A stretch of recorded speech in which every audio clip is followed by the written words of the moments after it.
Une production du Studio SF. Bienvenue au Sans Filtre, le podcast où on parle de ce qu'on veut avec nos invités. That's it. Je suis PH Quentin avec moi, Doom Plante. Si vous nous écoutez en ce moment, soit en audio ou en vidéo, vous nous voyez ou vous nous entendez dans le Studio SF, qui est notre studio et que vous pouvez louer pour vos projets de podcast ou de vlog ou de n'importe quoi, dans le fond, audiovisuel. Vous venez ici, vous avez votre contenu, vous ne faites que penser à ça. On s'occupe de tout le reste. On a les techniciens, on a le matériel, on a l'espace, on a tout ce qu'il vous faut. Vous recevez le matériel 2 jours ouvrables après votre enregistrement. Donc, il n'y a plus aucune raison d'attendre avant de lancer votre projet. studiosf.ca pour plus d'informations. Cette semaine, on discute d'un événement, en fait, tragique, une nouvelle tragique qu'on a entendu dans le temps des fêtes, qui est le décès de Jean-Marc Vallée, un cinéaste, un artiste québécois que je pense que les deux, on peut dire qu'on apprécie beaucoup, même qu'on admire. Puis, j'ai décidé, en fait, on a eu l'idée d'inviter un cinéaste québécois, puis quelqu'un qui est un grand cinéphile, puis qui est aussi mon frère, Pascal Plante. Accessoirement à tout ça. Accessoirement, mon frère, pour parler de l'œuvre de Jean-Marc Vallée, comment qu'elle nous a touchés, comment qu'on l'a appréciée, faire une espèce de rétrospective de ses œuvres. C'était vraiment une super belle conversation qu'on a pris pratiquement film par film, en fait, puis qu'on en a discuté. C'était vraiment super agréable, puis vraiment un grand plaisir pour moi d'avoir mon frère sur le podcast, pouvoir jaser du cinéma avec lui. C'était un grand plaisir. Donc, j'espère que vous allez aimer la conversation, puis j'espère que ça va peut-être vous donner envie d'aller visiter ou revisiter les œuvres de Jean-Marc Vallée. Tout à fait. Vraiment, c'était une célébration, en fait, de son œuvre, plus qu'une tristesse face à son décès. Là. Donc, sans plus attendre, on va remercier nos commanditaires et bon podcast. Bonne écoute. Le podcast d'aujourd'hui est présenté par Terrien, qui sont une firme comptable qui font notre comptabilité à nous au studio et qui font la comptabilité de plusieurs PME. Ils facilitent la tâche énormément. Vraiment, une chance qu'ils sont là. Puis, on le sait, 2021, ça a encore été une année difficile sur le point de vue fiscal pour plein de gens, sur le point de vue financier.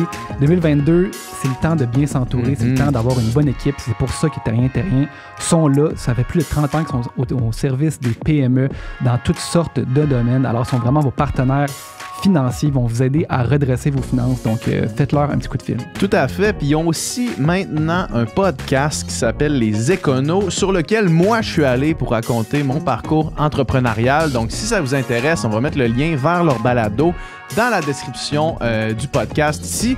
Puis honnêtement, une des affaires que je discute durant ce podcast-là, c'est à quel point en entrepreneuriat, la chose la plus difficile, du moins à mon point de vue, c'est la discipline fiscale.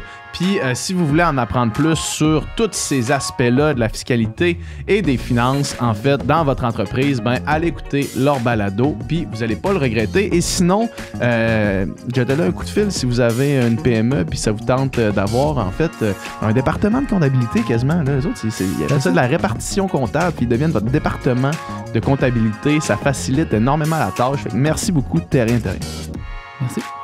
Le podcast de cette semaine est présenté par Hochelag. Hochelag, qui est notre fournisseur officiel de tout produit en alcool ici au Studio SF. Donc, si vous louez les studios, by the way, vous pouvez ouvrir le frigo, prendre un produit Hochelag, puis il est offert par Hochelag. Ils viennent de lancer, vous le savez, sont forts dans l'innovation, dans la nouveauté. Ils viennent de lancer la nouvelle gamme Nano.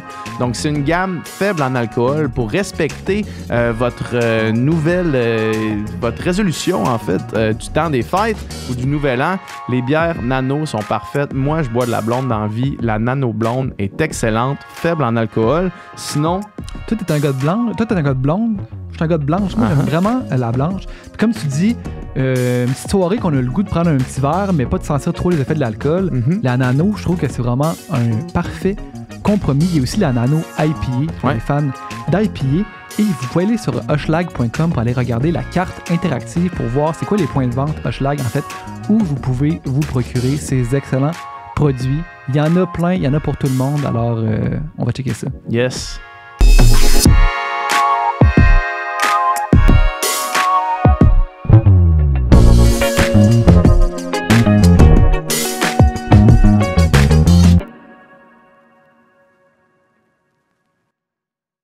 C'est parti. Oh yeah!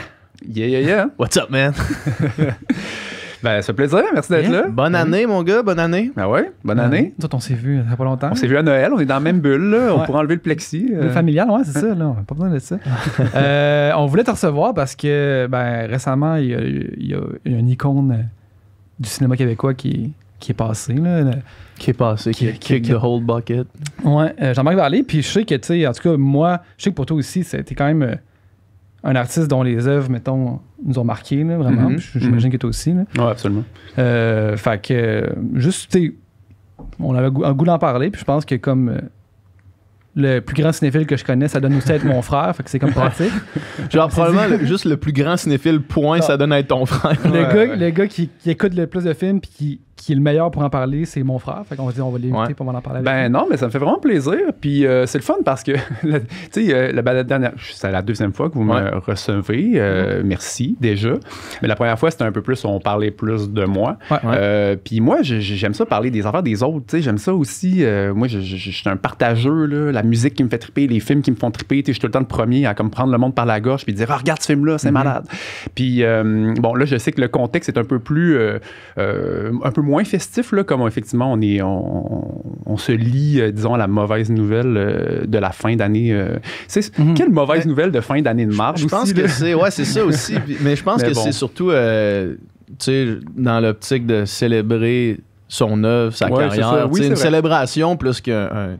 En tout cas, non, absolument. Départ, je pense. Puis Jean-Marc Vallée, mais c'est parce que je mentionne ça parce que Jean-Marc Vallée aussi, il était difficile en entrevue, il n'y avait pas beaucoup ça parler de lui, mais dès que tu le startais sur quelque chose qui le faisait passionner, puis je pense que c'est contagieux dans son œuvre, là, les chansons qui le passionnent, puis tu sais, il y a vraiment quelque chose de très qui irradie, puis c'est très inspirant.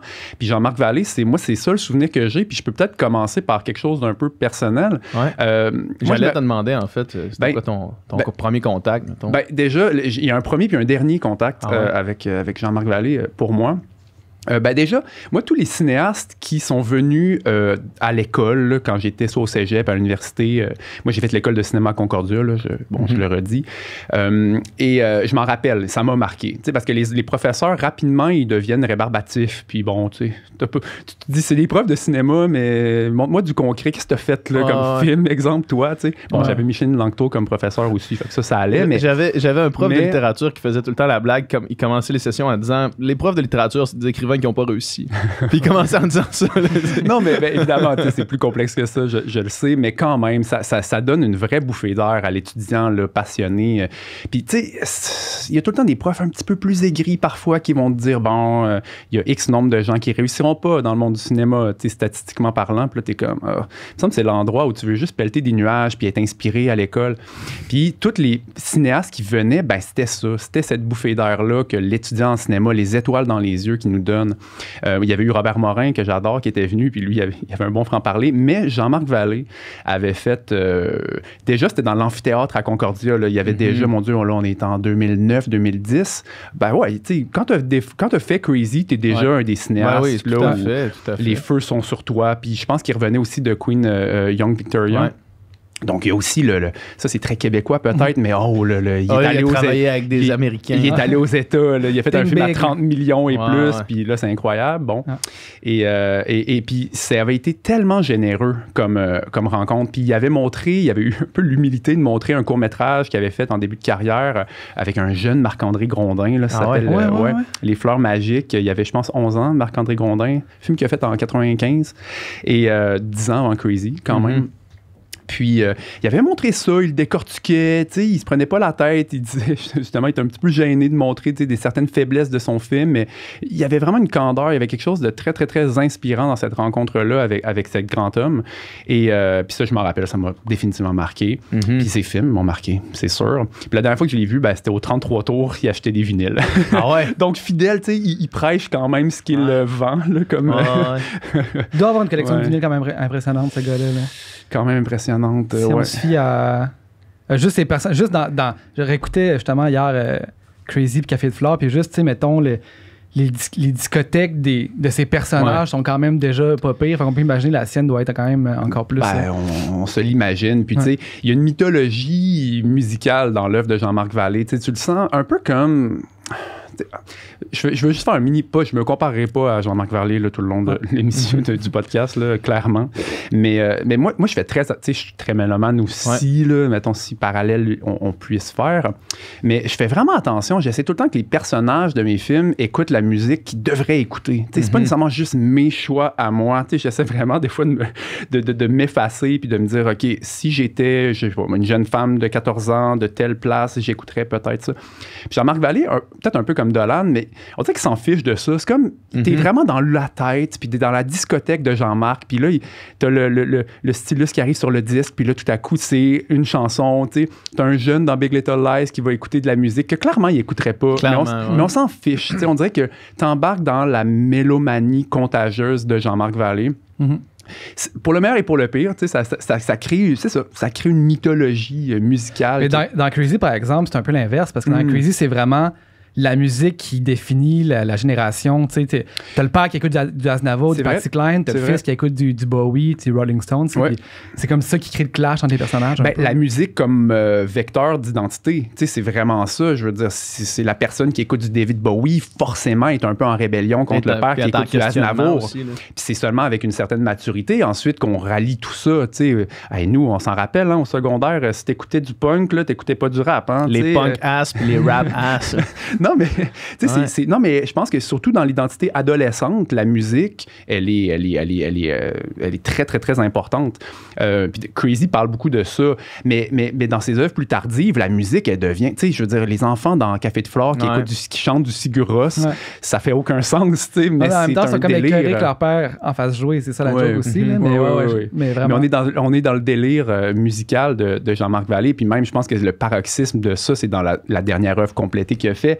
Dans Sharp Objects, t'as le personnage du père qui a justement l'immense discothèque, puis il met ses vinyles sur les présentoirs, puis là tu vois, c'est le disque d'Alexandra Strelitzky. Tu vois vraiment mettre le CD d'Alexandra Strelitzky là, bien en vue, vraiment la belle plug. Ouais, le CD. Non, le disque. Non, je taquine. Mais voilà, tu sais, puis ça, mais moi, les cinéastes qui ont une énergie contagieuse, ils sont importants pour les artistes en devenir. Puis Jean-Marc Vallée, moi, si je peux, personnellement, c'est ça, c'est un de ces cinéastes québécois-là qui a vraiment un pied dans le milieu, puis un pied avec les jeunes, puis la relève, puis tu sais, c'est la poussée dans le dos, puis il est vraiment, vraiment là. Même si, oui, on pourrait penser qu'il est aux États-Unis la moitié de son année, mais je pense que lorsqu'il peut revenir à Montréal, puis lorsqu'il peut, justement, pas nécessairement parler de lui, mais parler pour les autres, ça, il était toujours là. Il y a des moments, tu sais, quand tu fais la rétrospective du temps qui avance, puis de la culture populaire, puis il y a des moments comme charnières, puis comme je te disais, Pascal, j'ai écouté comme plusieurs, le spécial, tout le monde en parle, Jean-Marc Vallée, où est-ce qu'ils remettent plein de segments, puis un des moments charnières, je pense, du moins pour le cinéma québécois, c'est un gros statement, mais je pense quand même que c'est ça, c'est d'avoir fait Crazy ici, avec le Québec comme trame de fond, alors qu'il y avait quand même l'option de l'exporter ailleurs, tu sais. De l'adapter aux États-Unis, parce que moi, j'ai toujours dit, puis depuis... Moi, Crazy, c'est mon premier contact avec Jean-Marc Vallée. J'avais pas écouté les autres choses qu'il avait faites avant. C'était beaucoup plus niché quand même. Il fallait que tu sois quand même... assez craqué pour... Ouais, au bémol près que 10 ans avant, ton premier film, Liste Noire, ça avait été le film qui avait fait le plus d'entrées cette année-là, mais c'est un film un peu assis entre deux chaises, en tout cas, on pourra les passer peut-être un après l'autre, mais Crazy, c'est moi c'est là, tu sais, puis j'ai toujours dit que si à amener quelqu'un me demandait donne-moi un CD puis un film pour présenter le Québec, j'enverrais le Dôme de Jean Leloup puis Crazy, parce que je trouvais que ça représentait tellement le Québec, là, tu sais, les parties de Noël, l'ambiance des fêtes, tu sais, puis tout ça ensemble, je me dis, ça aurait tellement été dommage que ça se fasse dans un autre contexte. Tellement. Ben oui, puis c'est pas juste toi qui le dis ou moi ou nous, c'est même, là, on est fort des fois sur les palmarès, les films québécois marquants des 10 dernières années ou peu importe, les fameuses listes. Moi, j'adore les listes, je trouve que c'est des bonnes portes d'entrée pour creuser puis découvrir des films, des œuvres, des valables. Puis tu sais, Crazy est nommé tout le temps parmi les films québécois, puis c'est un de ces rares films qui est profondément généreux. C'est pas non plus juste un film peut-être pour la critique, je veux pas créer de fossé, là, mais quand même, lorsqu'on parle d'un film qui rallie réellement un certain grand public, puis un cinéphile là, peut-être plus pointu, Crazy, c'est complètement un pont. Puis ces œuvres-là, ils sont hyper importantes parce qu'on ne devient pas cinéphile avec des œuvres très pointu. Je veux dire, ça prend toujours des portes d'entrée. Des portes d'entrée, puis Crazy, ça peut être une double porte d'entrée. C'est une porte d'entrée vers le cinéma québécois pour bien des gens, puis c'est une porte d'entrée pour un cinéma plus, là, peut-être, je veux pas sonner comme si je crachais sur un certain mainstream, mais quand même, tu sais, c'est un cinéma un petit peu plus... plus poussé, un petit peu plus recherché, peut-être. Ben, tu sais, avec une patte, avec une griffe unique d'auteur, là, si on peut dire. Puis c'est des oiseaux rares, là, des films comme ça qui rallient les deux fronts. Hein. Ouais.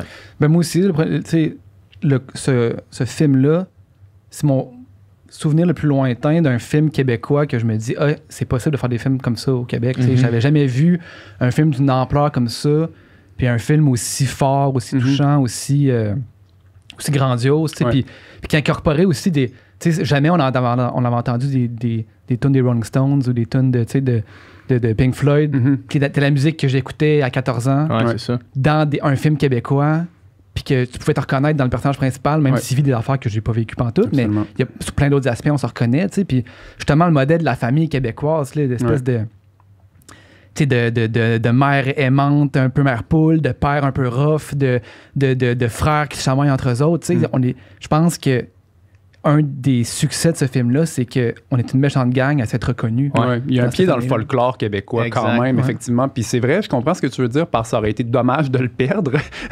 C'est vrai. Parce que l'histoire, je veux dire, mettons, l'histoire de Zach qui découvre son homosexualité à travers le film, c'est comme... Oui, c'est universel, mais selon moi, la force du film réside pas dans ça. Ouais. C'est un des aspects du film, mais d'après moi, selon moi, ça ne réside pas dans ça, puis ça réside dans quelque chose qui n'aurait pas pu être fait ailleurs. Puis moi, ce qui est inspirant dans ce film-là, c'est une volonté d'être généreux. J'ai nommé Dolan un peu plus tôt, mais si je peux juste faire un parallèle entre ces deux artistes-là, c'est les artistes qui ont décomplexé un certain intellectualisme ou une sobriété qui est peut-être qui a été un petit peu typique, je dirais, du fin des années 2000, début 2010 dans le cinéma québécois. Là, le fameux... cliché là, du cinéma québécois un peu grisonnant, le réalisme suicidaire même, là, qui est comme quelqu'un qui avait écrit ces mots pour qualifier une certaine frange de cinéma québécois. Ben, on n'est vraiment pas là-dedans chez Vallée, tu sais. Puis c'est cette volonté d'être généreux, cette volonté de donner du spectacle, tu sais. Peut-être une insolence. Ça en prend des cinéastes insolents, tu sais. Puis non, le Crazy, c'est sûr que c'est un film important. Puis moi, je me rappelle, encore une fois, sur une note personnelle, on était en compétition de natation, j'avais de mon 2005-2006, j'étais assez jeune, puis je me rappelle un soir avec plein de genre nageurs ados cool, on a regardé Crazy. Je veux dire, avec quel autre film québécois on aurait pu, dans une chambre d'hôtel de compétition entre ados, on regardait un film québécois. Puis se rejoindre tout autour de ça. Là, c'est ça, exactement. Personne qui fait c'est plate votre film. Là, non, mais exactement. Il n'y a personne qui rit non plus du fait que c'est mainstream puis que ça, tu sais. Ben oui, mais tu sais, l'identité de Jean-Marc Vallée est un peu entre deux chaises aussi. Tu sais, comme je disais, paradoxalement, c'est un des films québécois les plus importants peut-être des 15 dernières années. Facilement. Mais je veux dire, on dirait qu'à la première occasion, il y a quand même l'appel des USA, tu sais, dans l'œuvre de Jean-Marc Vallée, avec des quand même... un niveau de réussite partagé, mitigé un petit peu, tu sais, Young Victoria de son propre aveu, tu sais, ce qui est donc là il y a son billet d'or. Crazy lui a un peu ouvert cette porte-là, de la même façon peut-être qu'un incendie a ouvert la porte d'Hollywood à un Denis Villeneuve par exemple, ou autre, tu sais, ou Mommy après ça pour Xavier.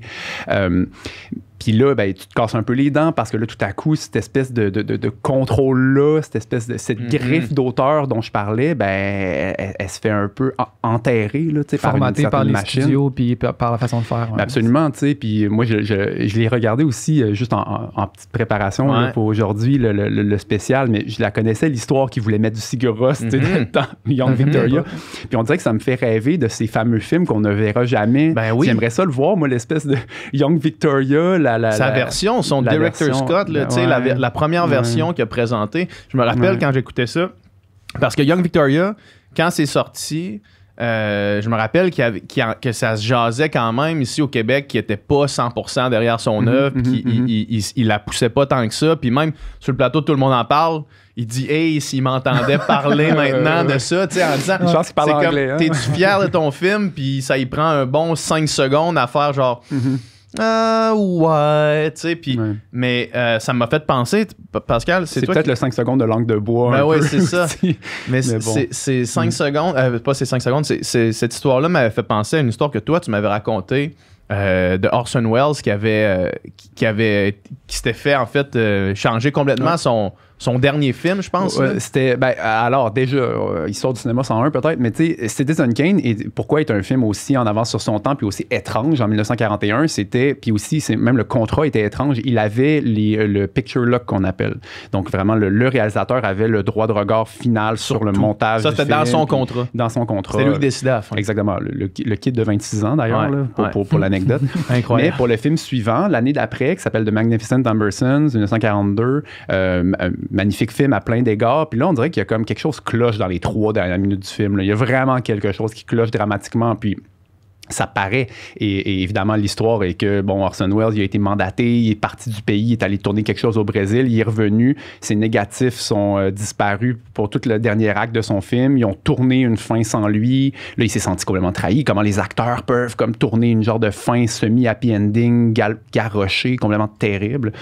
Puis il s'en est jamais remis de ça. Là. C'est ça, en plus, c'est ça le pire dans cette histoire-là. Ça te brise un homme, ça te brise un artiste. Puis ça, c'était en entrevue en fin de carrière là, qu'il y a un moment de lucidité à emmener parce qu'il était rendu vraiment alcoolique à la fin, puis il était rarement sa vraie personne. Puis à la fin de sa carrière, il y a une entrevue, puis à amener, il y a un moment qui fait genre ça m'a détruit. Tu sais. Il y avait genre 27 ans là, quand c'est arrivé. Puis tu sais, c'est des artistes, puis des artistes, je pense, une certaine, par définition, il y a une fragilité parfois. Tu sais, des fois, il y a un front, il y a les personnes, tu sais, surtout même Jean-Marc Vallée, hein, on dirait, puis on le voit d'ailleurs, l'évolution de sa confiance en soi là, dans l'accéléré, à tout le monde en parle.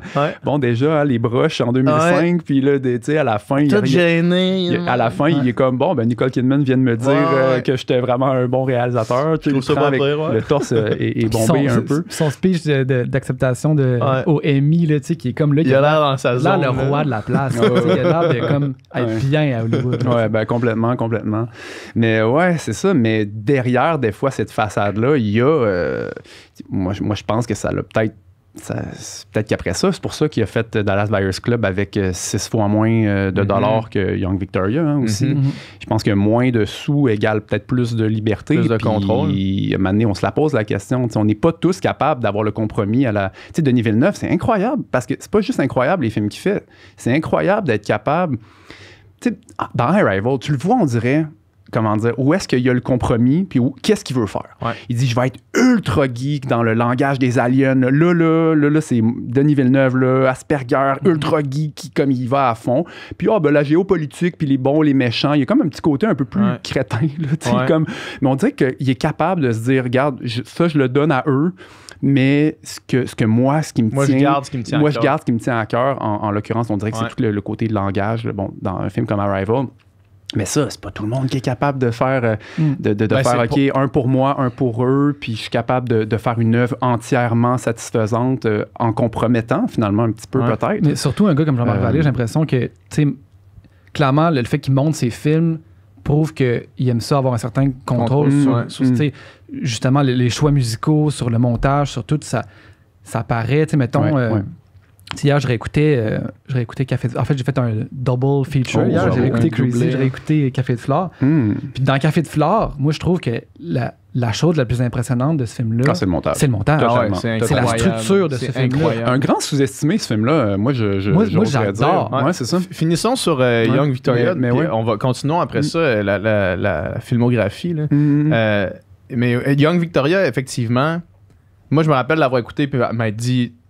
c'est pas ça, là. Ce que je regarde, c'est pas ce que je pose. C'est pas ce que je suis supposé voir. Mettons. Mais aux yeux d'Hollywood, c'est pas un échec, hein. Puis même Sandy Powell au costume, ben elle, c'est comme elle a gagné un Oscar. Bon, tu sais, c'est pas un échec, là, à bien des égards. Puis j'imagine, bon, j'ai pas évidemment les chiffres, là, on n'a pas de script, puis on n'a pas tous nos papiers, mais tu sais, j'imagine que c'est sûrement entré dans son argent même. Donc, possiblement, artistiquement, peut-être qu'il était pas assouvi, mais tu sais, ça lui a pas fermé la porte d'Hollywood, là, un film comme ça. Mais bref, qu'il existe peut-être encore quelque part une version remplie de Sigur Rós que Jean-Marc Vallée a monté quelque part et sur un hard drive dans une boîte de production, ça serait incroyable. Ça serait le Graal. Ça serait le Graal de trouver ça.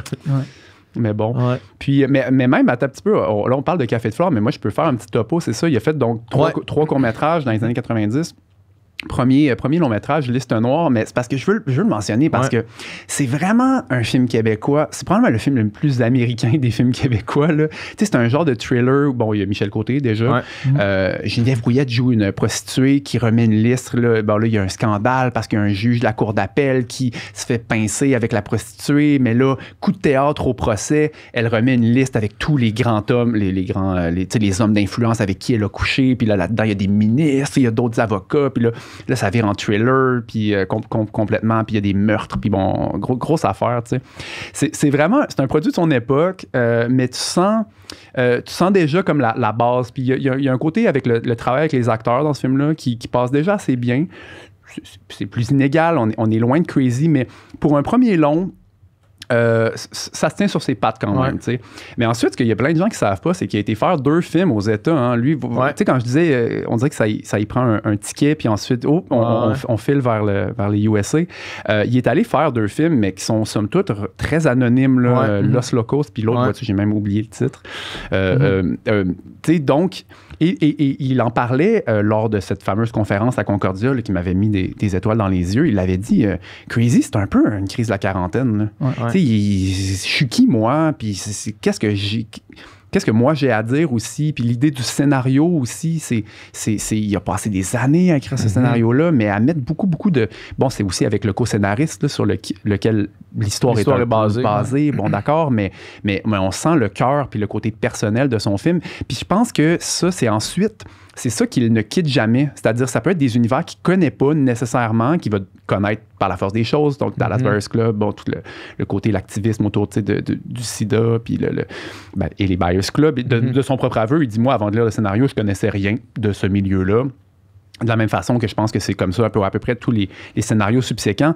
Mais on sent que la porte d'entrée de tous ces films, c'est de quand même trouver le cœur. Je pense que ça a peut-être été la leçon d'humilité de ses premières tentatives, puis Crazy, là, un peu.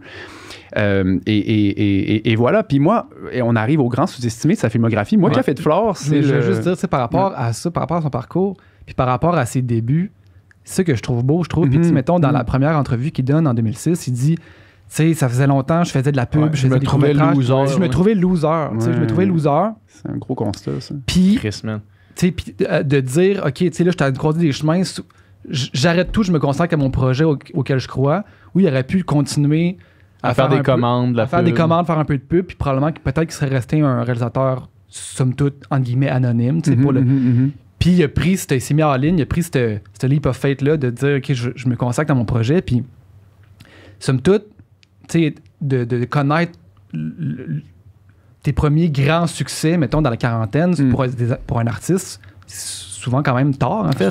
C'est ça. Pour bien des artistes, puis je trouve que ça donne quand même... Ben oui. Mais les cinéastes ont tout le complexe Orson Welles, comme je disais, puis les musiciens ont le complexe Mozart, ou tu sais, peu importe, tu sais, comme à tel âge, ils ont fait tellement d'affaires, puis là, tu te trouves donc perdant. Non, loser. Puis tu sais, ça peut être facile, justement, parce que, tu sais... Puis j'écoutais un autre podcast aussi, puis il disait, tu sais, je faisais beaucoup de pubs parce qu'à un moment donné, il faut vivre aussi, il faut payer les bills, puis ça. Puis ça peut être, tu sais, de n'importe quel artiste, ça peut être que ce soit en musique, en cinéma ou en littérature, quoi que ce soit, tu sais, ça... Souvent, quand tu rentres là-dedans, c'est parce que tu as un rêve, tu sais, t'as comme un espèce de goal, t'as comme une espèce de quelque chose que tu veux faire. Un feu sacré, là, qui brûle. Puis, tu sais, comme on parlait de statistiques tantôt, là, ça reste une minorité, ceux qui vont réellement, mettons, atteindre cette espèce de truc-là de vouloir créer une œuvre, mettons, qui va être marquante ou tout ça. Mais ça peut être facile, justement, d'amener, tu te retrouves dans l'espèce de quotidien de la vie, puis là, il faut que tu payes les affaires, puis là, finalement, tu prends des contrats, puis là, finalement, ça devient la chose principale, puis ton rêve peu à peu, comme prendre place de moins en moins importante. Puis lui, de dire à 40 ans, de dire, OK, non, genre, je ramène le bateau. Je renverse ça, puis je le réalise, mon film que j'ai toujours voulu faire, que ça fait 10 ans que j'écris. Quelque chose de beau, puis de... Ben oui. Michel Côté,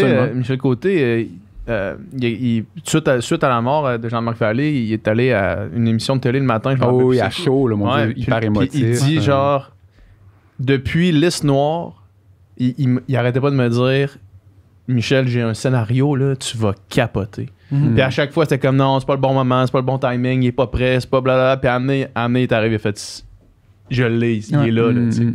Puis que lui, il a fallu qu'il dise, tu fais ça au Québec, ça va pas avec, on en parlait tantôt. Puis je serais curieux aussi de lire là, par rapport au scénario de Crazy. Il dit là, je me suis vraiment éclaté, je dis, je me suis même pas de contraintes.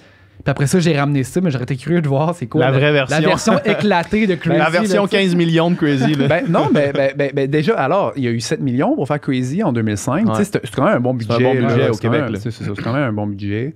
Mais bon budget, je veux dire, il a dû quand même tourner son film en genre 23, 24 ou 25. Je sais pas, là, ça, je l'ai pas la stat, mais c'est ça. C'est pas pareil. C'est quand même, c'est ça. Il faut toujours maximiser. Puis c'est pour ça, hein, souvent, que les cinéastes québécois, ils ont la cote après à Hollywood. Tu sais, quand Denis Villeneuve il a fait justement Incendie, puis que le monde à Hollywood ont fait, mais t'as eu 8 millions pour faire ça, genre incroyable. 40, puis fais-nous la meilleure affaire. En voulant dire, c'est ça, je pense que c'est une des forces, c'est d'être effectivement très inventif, puis être capable de maximiser, mettre l'argent à l'écran à son plein potentiel. Parlant de ça, ensuite, toute la phase qu'il a faite avec Yves Bélanger, là, de Dallas Buyers Club jusqu'à Sharp Objects, il en parle quand même assez il en parle pas mal de son modus operandi de lumière vraiment naturelle. C'est ça, de tourner effectivement, de focaliser sur l'acteur, de ne pas encarcaner les acteurs dans des mises en place lourdes, de vraiment très 360 degrés, souvent à l'épaule, en lumière disponible. Mais ça, c'est avec Yves Bélanger, vraiment, il y a un travail en tandem à partir de là, parce qu'il avait des directeurs photos différents à chaque film avant Dallas Buyers Club. Et puis là, tout à coup, il y a comme eu une alchimie, il y a comme quelque chose qu'il était capable de faire. Peut-être parce que, tu sais, je veux pas prêter d'intention, mais peut-être parce qu'en fait, ça lui donne juste le matériel pour s'éclater aussi au montage. On le sent que c'est là où je pense qu'il a... Il y a vraiment un langage. Puis moi, je pense même que Jean-Marc Vallée, j'aurais été curieux qu'il théorise. Tu sais, je veux dire, on dirait qu'il y a une partie de moi qui rêve d'un genre de livre où il sur le montage, là, où il peut vraiment, on peut rentrer dans sa tête, où il théorise... parce qu'il y a vraiment une technique, Jean-Marc Vallée. Je veux dire, on ne s'y trompe pas. Là, on regarde... moi, pour compléter la filmographie Vallée, j'avais pas vu Sharp Objects, je l'ai regardé là, récemment. Tu sais. Puis, première scène, les premières quelques plans, les flashs, la genre de poésie fragmentée, sa façon, comment il traite justement le rêve, le présent, le passé, il amalgame tout ça. C'est comme, c'est Jean-Marc Vallée au montage, c'est officiel. Et ça, c'est rare. Ça, c'est rare qu'on est capable de reconnaître un artiste par la coupe, tu sais. À sa dernière présence, tout le monde en parle. Genre, il parle justement du montage, du fait que c'est lui qui fait tout. Puis comme, genre, il parle à quel point le montage est insane. Puis là, Danny, sa question, c'est « Ah, fait que tu maîtrises les logiciels? » Puis là, il regarde, il fait genre « Ouais. Je maîtrise correct. Je maîtrise correct les logiciels. » Non, mais oui, mais c'est vrai que ça fait rigoler. Mais la question est intéressante parce que pour moi, un bon monteur, c'est pas nécessairement lui qui clique le plus vite. Non, je veux dire, un bon monteur, ça peut être ça. C'est pas de mécanique nécessairement. Oui, c'est ça, exactement. C'est de comprendre comment ces bulles de temps-là peuvent créer une alchimie, tu sais, le fameux effet Kuleshov, là, tu sais, comme comment justement A plus B peut donner un C différent en fonction d'eux. Là, je veux dire, bon, bref. Puis Jean-Marc Vallée, mais il y a comme une poésie aussi dans son montage, mais en même temps, on n'est pas non plus en train d'imiter un Terrence Malick, on n'est pas en train de... Peu importe, là, je peux nommer d'autres cinéastes, il y a vraiment quelque chose, c'est sa touche à lui. Puis ça, quand on y pense, il y en a trop peu. Puis il y en a trop peu, surtout, qui ont des éloges comme ça, mainstream, qui gagnent genre des Emmys.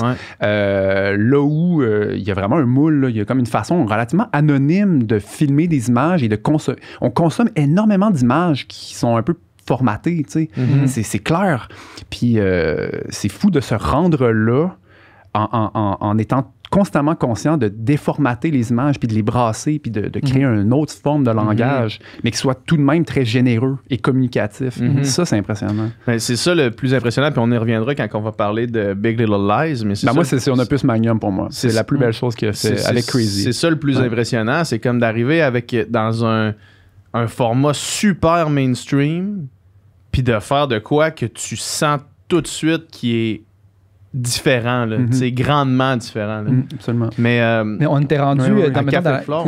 Café Flore dans la chronologie, puis ça tombait qu'on parle de montage, justement, parce que moi, je trouve, justement, de l'avoir écouté hier, puis je faisais juste l'exercice dans ma tête, mettons, de me dire, OK, ce film-là, mettons, avec une ligne du temps linéaire, justement, mettons, puis sans, mettons, l'inclusion de la musique, mettons, dans ce film-là, puis ce film-là, probablement, me ferait pas grand-chose.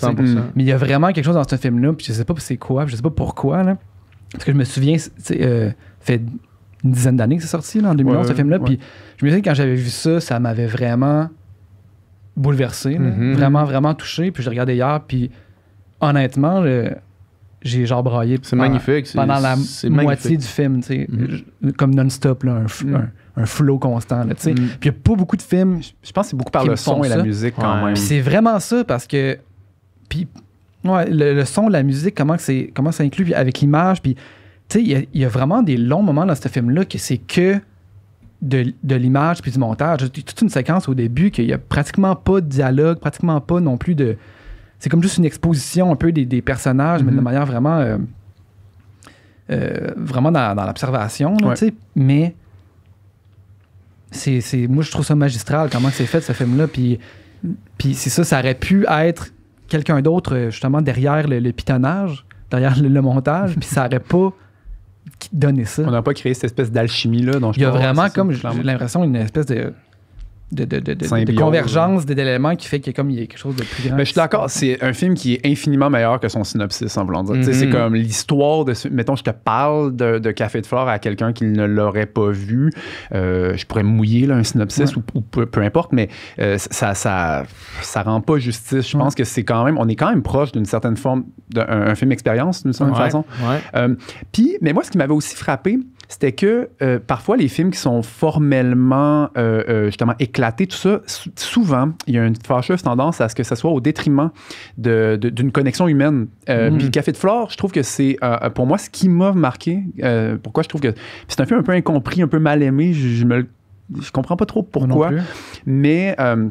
parce que moi, c'est que je trouve que l'humain passe malgré tout. C'est ça, en fait, la grande force d'un Café de Flore à mes yeux. C'est que, le contenant est très stylisé, mais mon Dieu, il y a quand même des performances d'acteurs dans ce film-là, d'acteurs et d'actrices. Il y a une émotion qui est véhiculée. C'est ça. C'est comme si tout cet excès de zèle stylistique, mais sert profondément le film et son récit. C'est une histoire d'amour, puis une histoire d'amour, c'est tout le temps... Ça peut toujours être casse-gueule, parce que une histoire d'amour peut facilement verser dans le quétaine, mettons. Puis la différence entre quelque chose de vraiment touchant puis le quétaine, c'est la vérité, là, ou c'est est-ce que j'y crois puis est-ce que je ressens les émotions. Quand tu les ressens pas, t'es juste, c'est comme, on dirait, facile à discarter ou facile à dénigrer, mettons. Mais tu sais, quand que ça réussit à faire vibrer cette corde-là de l'émotion, c'est comme moi, ça a réussi en esti, ce film-là. Puis de ressentir, tu sais, la peine du personnage qui vit une peine d'amour immense, là, tu sais, puis de la comprendre, puis de la vivre. Puis, tu sais, puis même moi, mettons, d'avoir jamais vraiment vécu ça à ce point-là, je peux quand même comprendre, puis je braille quand même en me mettant à sa place, tu sais. Puis lui, sa situation, on dirait que c'est vrai, ça réussit vraiment à nous faire ressentir ce que les personnages ressentent, ce film-là. Là, je pense, en fait, on en parle depuis tantôt, puis je comprends un peu pourquoi le film est mal aimé. C'est parce que toute l'autre histoire est moins intéressante, peut-être. Ouais, peut-être. Tout ce qui est Vanessa Paradis, surnaturel, enfant, tout ça, bon, on n'en parlera pas trop, mais tu sais, il y a comme quelque chose dans ce film-là qui est un petit peu, qui est inégal quand même. Je trouve que les deux trames sont pas peut-être de force similaire, donc on est comme voué à il est facile à critiquer le film parce que c'est facile de dire ça c'est moins bon que ça. En parlant, on oublie vraiment souvent le pan Vanessa Paradis. Là, tu vois, Vanessa Paradis, je trouve sa performance quand même bonne, mais c'est pas à elle que tu t'identifies, c'est pas à elle que tu es en empathie, mettons. Puis l'autre affaire, moi, que j'avais trouvé, je me rappelle, j'étais allé le voir au cinéma quand c'était sorti, une date d'ailleurs. Ah bon? La fatidique date de où est-ce que Verdate est arrivé en retard. Mais ouais, une des affaires que je me rappelais m'être dit, c'est d'avoir eu un sentiment. J'étais content qu'il revienne au Québec. J'étais content qu'il se réinstalle ici, puis j'étais content de retrouver les codes, puis sa vision d'un Québec, cette fois-là, évidemment, c'est même plus radical, hein? Beaucoup plus moderne, dans le sens beaucoup plus contemporain, parce que Crazy, on s'entend, c'est des années 70, puis en montant, mais là, c'est comme, OK, c'est le Québec dans lequel on est en ce moment, puis je me rappelle avoir vraiment apprécié le fait qu'il nous le montre à travers ses yeux, les mêmes yeux qui l'ont vu, qui voyaient le Québec de l'époque de Crazy, mais là, dans le contemporain. Puis je trouve que c'était vraiment bien réussi, ça. Puis on sent peut-être un retour du balancier total. Comme je disais, c'est peut-être son film formellement le plus radical, mais même incluant là, ce qui vient après. Je trouve que Café de Flore, il y a quelque chose, il y a un jusqu'en boutisme là, dans la démarche qui est assez frappant, qui peut larguer certaines personnes, mais je pense que si on embarque dans la ride, c'est un film qui est qui a beaucoup de valeur, là, moi je trouve. Là. C'est quand même un bold move de caster Kevin Parent à ce moment-là de sa carrière dans un film. Ça serait un bold move de le caster aujourd'hui. Aujourd'hui, ce serait un extreme bold move. Mais attends, il est bien casté pour... Non, il marche bien. Ouais, c'est ça, mais c'est quand même un bon pari, là, quand même. Ouais. Puis je me rappelle aussi pour clore Café de Flore. Ah oui, ben tu sais, Crazy déjà, hein, c'est le titre est une chanson. Café de Flore, le titre est une chanson. On est instantanément, comme je parlais de mythologie musicale, je veux dire, c'est juste que dans le titre de ces films, là, on peut pas s'y méprendre. Puis là, il est allé avec son Sigur Rós qu'il voulait depuis, en fait, longtemps. La musique est tellement, comment t'appelles ça, intradiégétique. Oui. À l'intérieur du film. Tu sais, toujours à l'intérieur du film, puis les personnages chantent en même temps. Lui est un DJ. Jouent, la musique qu'on entend, les personnages l'entendent aussi. Fait que après ça, c'est comme... Tu peux pas couper au montage. Elle est au scénario, elle est là. Je pense qu'elle est au scénario. Je veux dire, encore une fois, pas que je me compare, mais plus ça va, moi aussi, je suis capable de dire quand même assez, dans tel sens, je les mets au scénario, là, les chansons. Souvent, on pense un peu en images et en son et en musique et en rythme quand même. Il y a un rythme. Mais c'est vrai que c'est scénario plus facile de l'enlever si tu fais juste mettre tout en post-prod. Mais oui. Parce qu'il n'y avait pas de Sigur Rós dans le temps de la Reine Victoria. Ça bizarre quand il chante du Sigur Rós, genre... Oui. Non, c'est ça, complètement. Mais dernière chose, peut-être ça sur Café de Flore, mais c'est que je me rappelle, le film est un peu en deux temps. Il y a quand même quelque chose de très grandiloquent au niveau de la production, mais il y a beaucoup de moments hyper intimes. Puis je me rappelle, Jean-Marc Vallée, il a dit, mettons, il a tourné, je pense, dans la cathédrale Notre-Dame. Puis il n'avait pas le droit, puis il s'est juste pointé avec sa caméra DSLR, là, sa 5D, puis il a fait les shots. Puis je me rappelle, il avait raconté ça devant.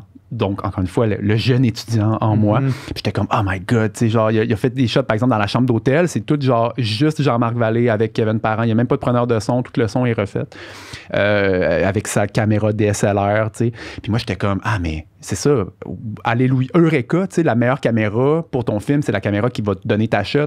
Puis si tu as besoin de voler quelque chose, puis que ça ait l'air d'être un appareil photo, mais pourquoi pas, tu sais. Puis c'est un gros film, tu sais, c'est mainstream quand même. Puis Jean-Marc Vallée a volé des shots dans l'église Notre-Dame, tu sais, avec sa 5D. Puis clairement, il a pris goût parce qu'après ça, c'est devenu son style, là, carrément à l'épaule, vraiment libre, puis les acteurs peuvent...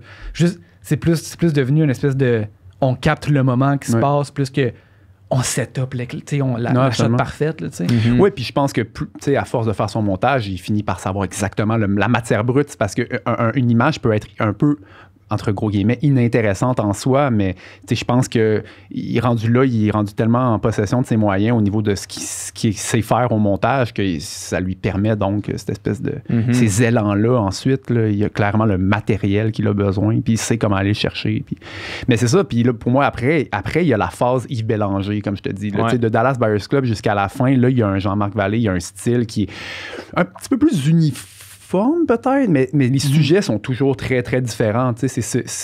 Moi, ça m'impressionne, ces cinéastes-là, qui vont pas nécessairement, film après film, creuser dans le même puits, que tout à coup... tu t'es quand même un peu forcé à devenir un expert d'un sujet X ou Y parce que le matériel s'y prête, puis t'as pas le choix de faire de la recherche pour pas avoir l'air d'un deux de pique sur ton plateau. Mais puis encore une fois, de son propre aveu, Jean-Marc Vallée, il disait, je connaissais pas vraiment tous les courants aux États-Unis dans les années 80, pour, par exemple, le sida, là, si on est rendu à Dallas Buyers Club, il a comme fallu qu'il se mette à niveau. Puis à ce sujet, moi, il y a un article très intéressant que j'ai lu récemment où le scénario n'était pas sans faille, hein, au niveau de... Il y avait, le AZT, là, à la fin, là, il dit la drogue en question, là, dont il est question beaucoup, qui qui est très dommageable, là, bon. Mais à la fin, disons, du film, ils disent quand même que maintenant, le AZT, dosé de d'autres façons, a sauvé des vies. Puis, c'est pas... Parce qu'il y avait comme une des co-scénaristes qui était un peu... qui était sur des théories, qui était un petit peu à côté de la plaque. Puis il y a des activistes qui... il a fait lire le scénario à des activistes, mais à quelques semaines du tournage. Puis là, il y a eu des gros drapeaux rouges, genre, si ce film-là, ce scénario-là est tourné comme ça, tu vas avoir le plus gros backlash de la communauté. De tout le monde des activistes là, contre pour le sida et tout ça. Et puis Jean-Marc Vallée, donc en catastrophe, fait des appels conférences, puis il y a puis il y avait effectivement une des deux co-scénaristes qui ont un petit peu écarté parce que comme elle avait comme un petit peu une vision problématique. C'est ça, problématique. Mais ça reste ça, c'est qu'au moment que ça, lui il se bat contre, pour utiliser une drogue qui n'est pas approuvée. Là. Fait que on reste dans des territoires de comme, OK, là, ça marche-tu? Tu de la... Oui. Puis il y avait aussi des trucs très problématiques avec le personnage de Jared Leto aussi. Puis bon, bref.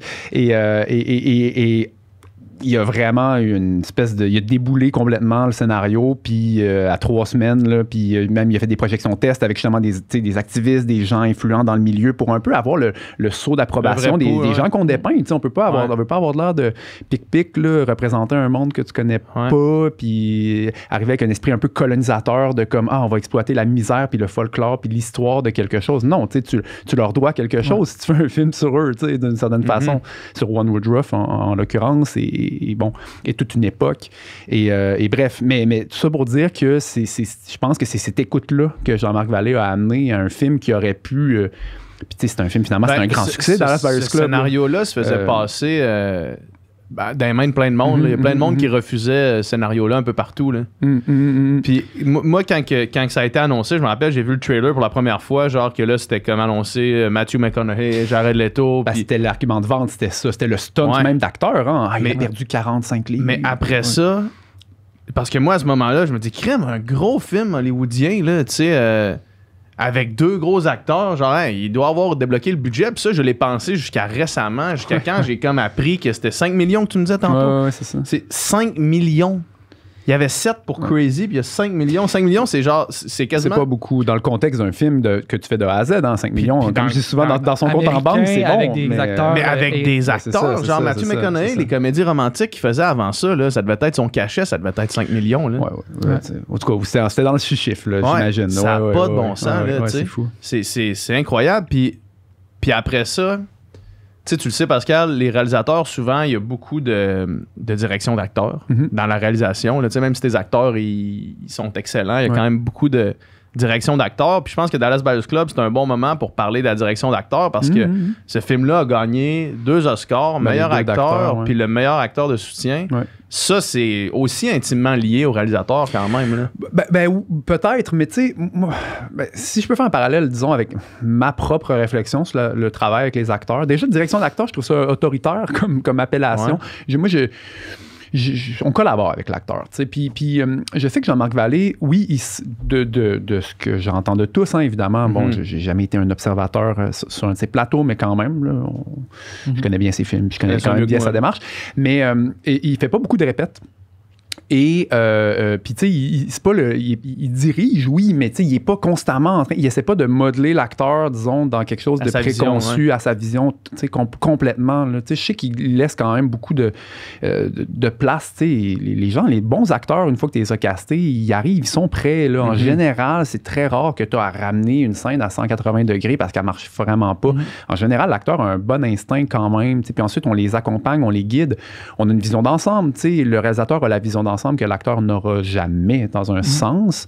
Mais je sais que c'est aussi ça, de diriger, entre guillemets, un acteur, c'est de l'accompagner, puis c'est de lui faire confiance. Puis je pense que parce qu'un acteur qui n'est pas en confiance, je pense que c'est un acteur qui devient stiff aussi. C'est un acteur qui cherche, qui ne sait pas trop, qui est conscient de lui-même, qui doute. Puis ça c'est peut-être pas une recette vers le succès, tu sais. Ce que je veux dire, c'est que je sais qu'il est apprécié de ses acteurs. Puis ça, c'est la clé, peut-être.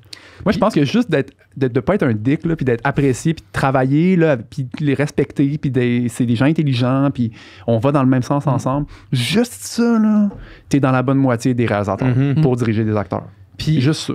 J'écoutais Evelyne Brochu parler de Café de Flore, tu sais, puis de travailler avec Jean-Marc Vallée, puis elle disait que il était vraiment...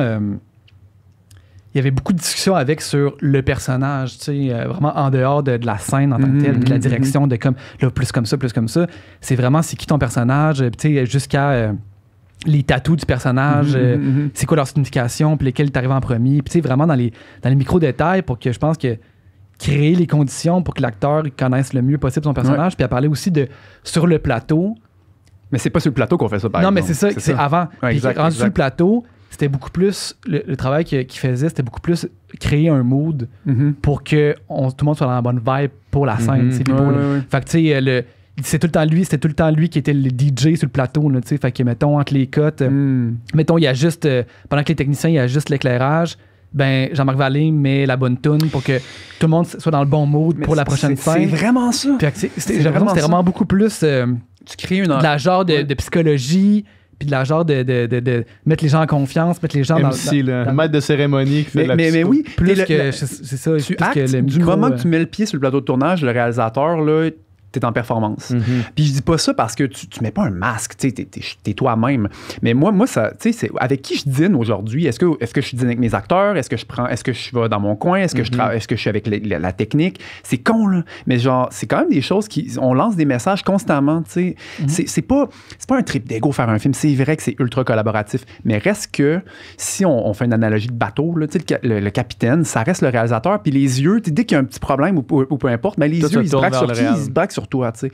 Donc, c'est toi, tu sais, si tu as un stress qui irradie d'une façon qui paralyse, ben c'est toi qui... Oui, tout le monde devient stressé. Si tu as une mauvaise journée, tout le monde a une mauvaise journée. Donc, c'est pour ça que je dis tu performes dans un sens. Tu sais, il y a des fois qu'il faut faire l'examen de conscience puis de se dire, OK, là, il faut que je fasse, tu sais, faut que je prenne sur moi, je devrais faire ça pour que le bateau aille dans le bon sens. Bon, bref. C'est vraiment un test de capacité de leadership. Là, de leadership, ben, oui, c'est ça. Puis oui, mettre la musique, c'est drôle encore là, ça me surprend pas, je l'avais pas entendu celle-là, mais je sais que moi-même, je fais ça, puis je suis sûr qu'il doit faire la même chose, là, mais tu sais, moi, je faisais des CD, là, ben, moi, je suis old school, là, je gravais des CD, mais tu sais, ou des playlists, je suis sûr qu'il fait des playlists. Oui, c'est sûr, tu sais, on connaît, ça paraît trop, tu sais, c'est tous des petits détails qui fait, je te donne tout ça, va dans ton coin avec ça, ça macère, il y a quelque chose qui tu sais, l'acteur vit, rentre un peu dans ta tête, dans ce que tu aimes, puis de ce que tu aimerais du personnage, puis ensuite tu reviens sur le plateau, puis là on peut être plus pragmatique, parce que c'est plus le temps, là, on psychanalyse pas le passé du personnage sur le plateau. Ça, un plateau, sur l'analogie, c'est tu surfes sur un éboulement, là, tu sais, tout va vite, tes décisions, tu les prends beaucoup à l'instinct, c'est, tu peux pas là, commencer à blablater, là. Il y a juste pas le temps pour ça, tu sais. Mais quand tu as créé l'atmosphère, tu sais. Vraiment créer une bonne atmosphère. Moi, j'ai travaillé souvent avec des enfants, puis c'est tellement vrai que des enfants, je veux dire, si toi, t'es stressé, l'enfant est stressé, il n'y a rien qui se passe. Tu sais, t'es le premier à performer. C'est fou. Mais ce qui est impressionnant, c'est d'avoir la confiance d'arriver sur des plateaux avec des acteurs de renommée, tu sais, internationale, les plus grands, puis quand même d'arriver, puis c'est toi qui es en position de leadership, tu sais, puis tu peux pas montrer des signes que je suis intimidé par toi. Tu sais, c'est comme... Ça, Fait que moi, quand je pense justement à ce gars-là qui va aux États-Unis puis qui dirige les plus grands acteurs, les acteurs avec les auras les plus grandes, tu sais, puis c'est comme... J'arrive, c'est moi qui est le chef ici, puis faut pas que je montre de signes que je suis intimidé, que je suis pas à ma place. Ça prend quand même des couilles, là. Ah oui, non, oui, complètement, j'imagine. Mais tu sais, tous les acteurs le disent, ou presque, là, je veux dire, indépendamment de leur statut, ils aiment ça être guidés, accompagnés, dirigés, peu importe le mot qu'on utilise. Disait qu'au final, c'était la même affaire, là, que ce soit ici, avec... que ce soit Nicole Kidman ou que ce soit quelqu'un qu'on connaît. Marc-André Grondin, c'est la même chose, tu sais. Ben oui, tu sais, puis on la sent, la magie, tu sais, des fois, c'est mystérieux, mais comme quand ça passe, il y a quasiment quelque chose, je veux pas utiliser des termes ésotériques, mais tu sais, il y a une électricité qui passe, il y a comme quelque chose, OK, là, c'était vrai, on l'a vécu, genre, on vient de dire coupé, puis il y a comme, OK, on a vécu un moment, là, collectivement, quelque chose d'un peu religieux dans cette expérience-là, parfois, tu sais, surtout les plans qui sont il y a des plans plus musclés que d'autres, hein, tu sais, j'imagine qu'il va y avoir des scènes, Nicole Kidman avec son mari dans Big Little Lies, sacrément, tu sais, tu fais pas 15 prises, là, ça se trouve, c'est la première première est bonne, t'as garde parce que c'est calique. Ouais. Mais c'est donc beau de créer un environnement où entre action puis couper, la bulle de temps, elle est magique. Là, je pense que c'est ça. Je pense que Dallas Buyers Club, moi, c'est ça qui m'a ressorti. C'était des scènes tellement fortes. Là. Genre, entre les acteurs, là, des interactions tellement insane que moi, quand j'étais sorti du cinéma, j'étais sur le cul complètement. Ouais, Dallas Buyers Club, c'est drôle, je ne l'ai pas revisité depuis sa sortie. C'est quoi, 2013, Dallas Buyers Club?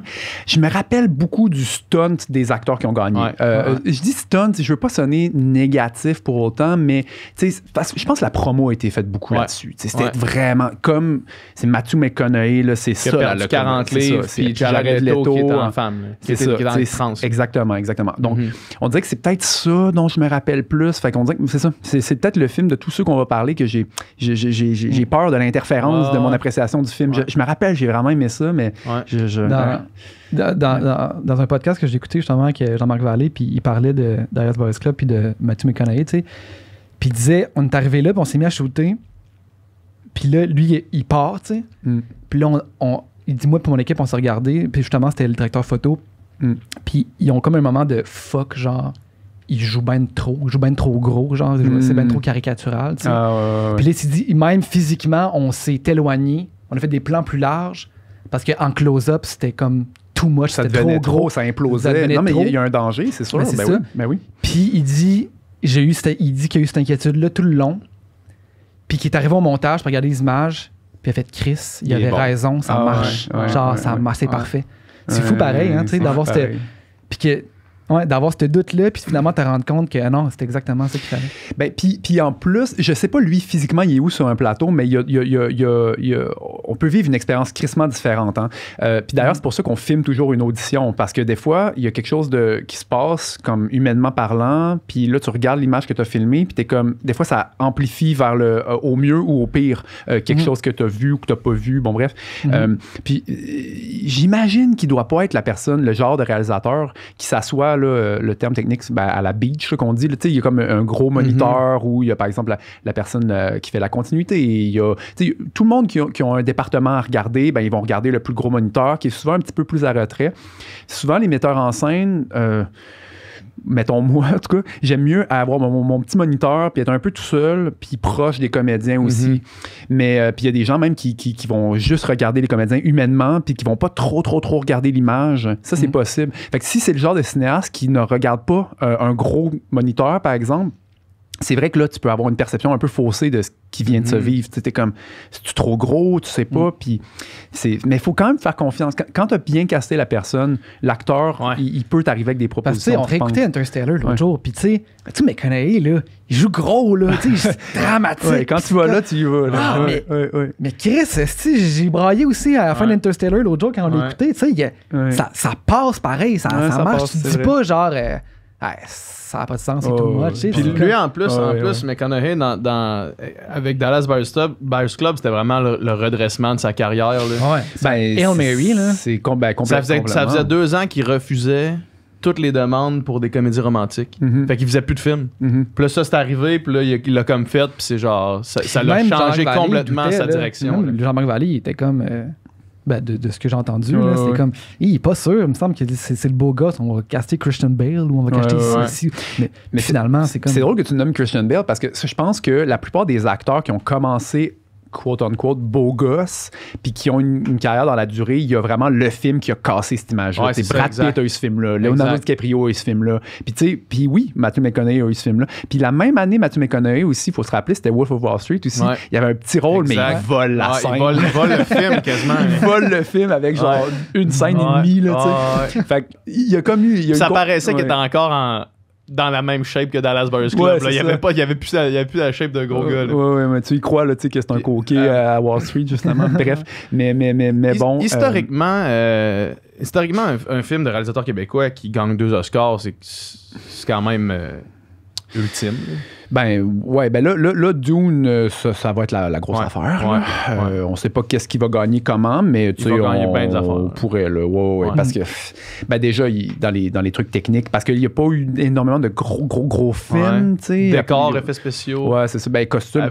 Moi, si on micro-parenthèse Dune, mais moi, ce qui est capoté dans Dune, c'est que malgré le côté massif de ce petit film-là, c'est assez analogue ce que j'ai en tête quand je repense à Dune. C'est les costumes, c'est justement le désert, les textures. Il y a comme. C'est pas justement l'extravaganza d'images de synthèse, là, vraiment pas. C'est vraiment. Le travail de recherche et de direction artistique. Là, le rétrofuturisme un peu religieux. Le design de vaisseaux, le design de. C'est fou. Hein? Mais le petit côté un peu crasseux métallique. Tu sais, comme que ça fait longtemps, là, exemple, que la carcasse métallique à roule puis le sable dans puis inversement le côté un peu impérial de leurs habits à eux là, tu sais quand ils descendent là, c'est mais ça a du goût en ce sens. Moi je trouve que c'est puis le temps nous le dira, mais j'ai l'impression qu'un film comme ça est voué à assez bien vieillir visuellement parlant aussi, quelque chose d'un peu intemporel dans la recherche le plastique d'un film comme ça, c'est incroyable. Bon, après Dallas Buyers Club, je pense que c'est Wild. L'année d'après, là, il est on the roll, là, ça va assez vite. Puis là, c'est souvent, en fait, les acteurs, les actrices qui lui arrivent avec des projets. Puis 2014, c'est aussi l'année où il y avait Amy Adams qui avait pendant longtemps, il était censé faire un film sur Janis Joplin avec Amy Adams. Il y a eu des histoires de poursuites, là. Il y a eu des embûches légales qui ont fait en sorte que le film il était sur la glace jusqu'à ce qu'à un moment donné, il ne puisse plus se faire et que ça soit un peu mort dans l'œuf. Mais déjà, là, après Dallas Buyers Club, c'est comme quand tu fais gagner 2 Oscars à tes 2 performances. Là, les acteurs, ils commencent à t'appeler. C'est ça fait ding-ding-ding là, dans la tête de certaines personnes. Puis c'est correct, puis c'est bien. Puis c'est des gens... Puis aussi, ce qui est impressionnant, par exemple, Reese Witherspoon, dans le cas de Wild et ensuite Big Little Lies, c'est que ce sont des actrices qui ont vraiment pris leur carrière en main. Là, ce sont des productrices, c'est des femmes d'affaires, là, c'est hot, là, ce qu'ils font. Nicole Kidman, c'est hot, ce qu'elle fait, là. Le mari de Reese Witherspoon, c'est le gérant à Matthew McConaughey, puis c'est comme ça, le lien. Là. Je savais pas. C'est ça. En fait, Dallas Buyers Club, puis là, il a comme fait... OK, non, ce gars-là, il sait comment travailler avec ses acteurs. Puis en plus, Wild, je pense que la méthodologie de tournage qu'il préconisait, quand tu fais un film sur quelqu'un qui fait un trait, elle a fait le Transpacifique, là, c'est 1700, je pense, kilomètres là, de marche, t'as comme un peu pas le choix de la suivre, donc c'est un peu voué à être en lumière naturelle à l'épaule. Donc moi, je pense qu'il y avait comme peut-être ça a fait ding-ding-ding, mais comme dans les deux sens, c'est comme, il va nous arriver avec la bonne façon de filmer pour que ce film-là fonctionne. Puis le montage, la twist au montage. Mais Dallas Buyers Club, si je ne m'abuse, là, c'est pour ça, c'est comme je vous dis, c'est mon plus lointain, mais il n'y a pas énormément de zèle de montage dans ce film-là. Il est plus linéaire. Il est moins musical aussi. Il est moins musical aussi de mon souvenir, beaucoup. Parce que là, Wild, on revient dans la musique beaucoup. On est dans la tête du personnage beaucoup par la musique. Je l'ai réécouté aussi récemment, puis ça, c'est... Je les ai toutes réécoutées quasiment. Mais j'ai réécouté ces 3-là. Plus Sharp Objects. Mais... encore une fois, la musique comme étant un personnage, puis comme étant à l'intérieur du film, tu sais, puis une résonance je trouve vraiment que, tu sais, un film sur quelqu'un qui marche 1700 km, ça peut être longtemps, tu sais, puis genre, faut vraiment que ça soit bien fait pour que ça soit intéressant. Puis je trouve que justement, la manière que comme on se sent dans sa tête à elle, qu'il y a des tunes qui jouent, mais des fois, c'est juste elle qui chantonne un peu, c'est vraiment tu te sens à l'intérieur de sa tête. Là. C'est vraiment bien fait. Non, exactement, c'est ça. Comme une caisse de résonance de son émotion, de sa psyché. Puis ça passe super bien. Moi, je me rappelle, oui. Après, c'est pas un de mes favoris. Il m'a laissé indifférent. Je me rappelle avoir été extrêmement déçu. En sortant de Dallas Buyers Club, je me rappelle m'être dit comme, là, genre... ça va être fou son prochain, c'est sûr ça va être incroyable. Je me rappelle être allé au cinéma, peut-être que mes attentes étaient trop hautes, mais je me rappelle que c'est de tous ces films, c'est de loin lui qui m'a laissé le plus. Ah ouais, moi c'est le suivant. Moi c'est Demolition, toi, non? J'ai même pas vu, moi, Demolition. OK. Mais moi, Wild, ça m'a pas fait grand-chose. Ben, tu sais, puis c'est une performance, beaucoup, là, Reese Witherspoon, tu sais, puis il n'y a pas d'éclat, là, à la façon qu'un Dallas Dallas Buyers Club pouvait en avoir. Mais je me rappelle qu'elle faisait très bien ça. Ah oui, tout à fait. Je suis sûr que ça a été ultra bénéfique là, pour ce qui venait, ce qui était à venir. Puis ça faisait du bien aussi parce que Reese Witherspoon, un peu comme Laura Dern, on va y venir à Big Little Lies, mais ils sont excellentes, mais ils ont des typecasts beaucoup. Reese Witherspoon, là, c'est le bulldog, là, la soccer mom bien intense. Là, ça, c'est un casting qu'elle a fait souvent. En fait, Reese Witherspoon a un peu commencé dans Élection d'Alexander Payne, à la fin des années 90. C'est un peu ce film-là qui l'a fait découvrir. Puis c'est la fille qui veut à tout prix gagner son élection à l'école. Puis c'est un rôle qui est incroyable. C'est comme sur mesure pour l'énergie de Reese Witherspoon. Puis ensuite, t'as les Legally Blonde et tout. Fait que, bref, il y a comme une image qui est un peu plus grande que nature. Elle arrivait quand même avec. Puis Wild, j'ai l'impression que ça l'a groundé un petit peu. C'est pour ça que je veux dire, c'est comme si, inversement de Matthew McConaughey qui est allé dans le gros puis dans la performance avec un P majuscule, on dirait que ça faisait du bien de voir Reese Witherspoon dans une intériorité, tu sais. Parce que ce moment donné, on n'était plus capable de l'avoir toujours jouer le bulldog, là, tu sais. Mais c'est sûr que, tu sais, peut-être qu'il nous avait habitués aussi à des projets vraiment ambitieux, là, justement comme Crazy, comme Café de Flore, des trucs vraiment quand même éclatés. Puis, tu sais, Wild, c'est un film quand même un peu plus sobre. Contenu, puis sobre. Pis ça fait entremets peut-être un petit peu quand même, mais non, moi j'avais bien aimé. Puis c'est ça, ensuite, c'est Jake Gyllenhaal, une autre grosse performance. Démolition, j'ai adoré ce film-là. Ah oui? J'ai adoré ce film-là. Défends-le un peu, là. Je l'ai écouté plusieurs fois, puis à chaque fois, c'est quelque chose de nouveau qui venait me chercher. L'intrigue principale, parce qu'il y a quand même une espèce d'intrigue qui veut créer du suspense, ça, je m'en crissais un peu, là, tu sais. C'est la crise ce que j'aimais, c'est du mâle toxique, là. En fait, c'est toute c'est tout l'arc du deuil, dans le fond, qu'on peut voir à travers le film au complet, puis qui est comme dans l'acte de déconstruire, de démolir les choses. Il le fait un peu envers lui-même, puis je trouve que c'est vraiment bien fait. Puis je trouve qu'il y a vraiment des scènes là-dedans qui, dans ma tête, ou du moins juste pour moi, sont restées iconiques. Là, par exemple, quand il se met à écouter la playlist qui se fait donner, là, puis là, il danse au milieu des passants, mettons, dans la rue. Là. Ça, pour moi, c'est une scène iconique. Je trouve ça incroyable. Là, je trouve ça vraiment... Je trouve que c'est comme la réalisation... qui accepte ce qui arrive, puis j'ai vraiment aimé ce film-là. Jake Gyllenhaal, écoute, la même année, si je ne m'abuse, que Matthew McConaughey faisait son Run Woodruff, il a fait un film qui s'appelle Nightcrawler, puis là, il y a vraiment, le cinéaste Tony Gilroy, il a vraiment maximisé le côté creepy. Il est un peu creepy, Jake Gyllenhaal. Puis ensuite, on dirait qu'on est allé là beaucoup avec lui. On est allé, il a fait jouer des... Mais il a pas fait un film avec Denis Villeneuve dans les mêmes années. Ah, ben c'est ça. Il a fait Enemies. Quasiment en même temps, non? Mais lui, il a joué avec Denis Villeneuve, il en a fait deux. Il a fait Enemies, puis il a fait Prisoners, c'est ça. Mais j'ai écouté Enemies il y a pas longtemps, c'est vraiment bon. Mais c'est super intéressant. C'est ça qui a comme travaillé avec les deux grands réalisateurs québécois expatriés, puis dans les mêmes années. Oui, c'est vrai. Enemy, moi je me rappelle la façon comment ils filment Toronto. C'est la plus belle façon de filmer la ville, entre autres, puis les teintes aussi, puis la finale un peu. En tout cas, bref, on n'en parlera pas trop. On pourrait faire un podcast sur Denis. Ben oui, on en fera un. Non, mais on lui souhaite d'autres années, on lui souhaite d'autres projets, là, parce que, my God, lui, il est vraiment parti. Mais ouais, on n'est pas obligé de parler longtemps de Démolition. C'est juste que je trouve que c'est un sous-aimé, qu'il y a beaucoup de monde qui n'ont pas écouté. Puis moi, je me rappelle, chaque fois que je l'ai écouté, j'ai adoré. Là. La performance de Jake Gyllenhaal dans ce film-là, moi, j'ai trouvé ça incroyable. Puis ensuite, c'est les deux grosses séries HBO, puis tristement, ben ça sera les Chants du Cygne. Là. Puis, bon, Big Little Lies, moi comme je l'ai dit un peu d'entrée de jeu, je trouve que c'est une des plus belles choses qu'il a faites.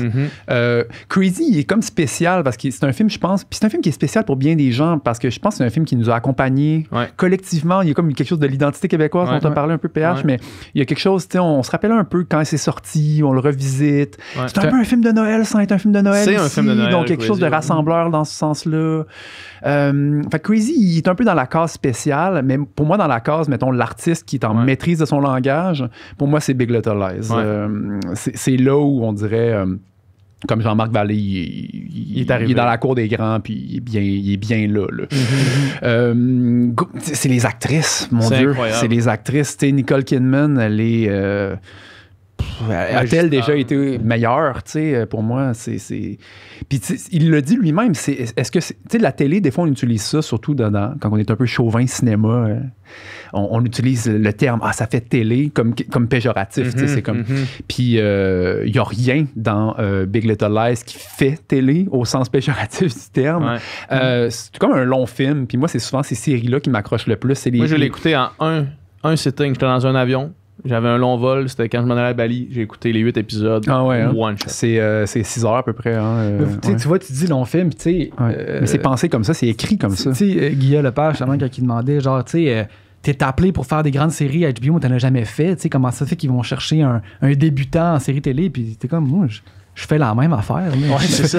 J'ai rien changé ma manière de faire. Surtout que ça change pas vraiment sa manière de faire parce qu'il y a quand même relativement le nombre de jours, le contrôle artistique, puis il fait pas de la saucisse à image. Je pense pas qu'il filme pas des 10, 15, 20 pages par jour. Il doit filmer sur un pace de cinéma. Fait que non, moi je pense que je veux dire, il fait un long film. Là. C'est un peu. Puis c'est vraiment écrit comme ça. Pour moi, les grandes séries télé, c'est un peu ça. C'est sûr que parce que pour moi, la fin, c'est hyper important. Tu accompagnes un spectateur vers l'inexorable. Il faut que tu le saches, ton inexorable. Fait que pour moi, j'ai une aversion pour les séries comme Lost, où tu as l'impression qu'ils inventent des règles au fur et à mesure, puis qu'à un moment donné, ils se peinturent dans un coin, puis là, il faut faire une finale, puis là, ils ne savaient pas comment finir. C'est pas du tout ça dans le cas des séries HBO. Là, ça finit. Alors, la plus grande mauvaise idée de l'histoire des séries HBO, c'est probablement Big Little Lies saison 2.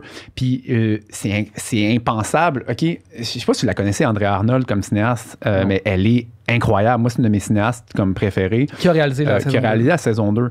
Sauf que elle se fait à peu près dire, tu vas prendre une des cinéastes iconoclastes qui a un style, qui a une façon de faire, puis tu lui dis sans y dire, ou au montage, on se rend compte, on aimerait ça que ça ait l'air de Jean-Marc Vallée. Ouais, mais prenez... Si vous vouliez une femme aussi, c'est possible, mais je suis sûr qu'il y en a 1001 qui auraient comme fait la job si les règles du jeu sont claires. C'est comme on veut une série dans la logique stylistique, esthétique de la saison 1. Je suis sûr qu'il y en aurait plein à cogner à la porte, mais tu vas pas prendre une cinéaste ultra chevronnée qui a son langage à elle pour après ça lui dire rendu au montage, mais on aimerait ça finalement que ça ait l'air de Jean-Marc. C'est surtout, c'est comme, t'arrives là, t'as ce mandat-là, c'est comme, qu'est-ce que tu fais avec ça? Il y a une saison qui a un arc qui est parfait, qui est parfaitement écrit, qui se termine sur un point d'orgue parfait. Ça, l'œuvre qui est là est complète. Le titre de la série est imbriqué même à la finale du show. Il faut que tu arrives là, puis tu as le mandat de continuer ça. C'est impossible. C'est impossible. C'est impossible. Puis je pense qu'après ça, c'est peut-être qu'il y a eu, je veux pas, on spécule, mais peut-être qu'ils se sont retrouvés. Le matériel écrit est moins bon. Fait que après aussi, puis je pense que la cinéaste ensuite, elle s'est fait un peu couper les jambes rendu au montage. Puis fallait que ça sonne familier peut-être. Donc, on a remis du Jean-Marc Vallée-isms un peu partout dans le montage, mais bref, c'est pas là où Andrea. Parce que il faut en parler parce qu'Andrea, moi, c'est vraiment une grande c'est pas ça. Le sang n'est pas sur ses mains. Je pense pas, non. Puis on se rappelle aussi dans ce moment-là, à cet épisode-là, il y a eu un peu... Jean-Marc Vallée a été un peu comme il est arrivé, puis c'est comme ingéré dans le travail d'Andrea Arnold. Puis il y a comme certains... C'est peut-être spécialisé là, dans mon monde de cinéma, mais il y a beaucoup de gens qui parlaient que c'était un peu un dick move parce que comme il est arrivé, puis là, c'est comme le dude, il s'est repointé au montage, il a refilmé des scènes. Il a mansplainé un peu.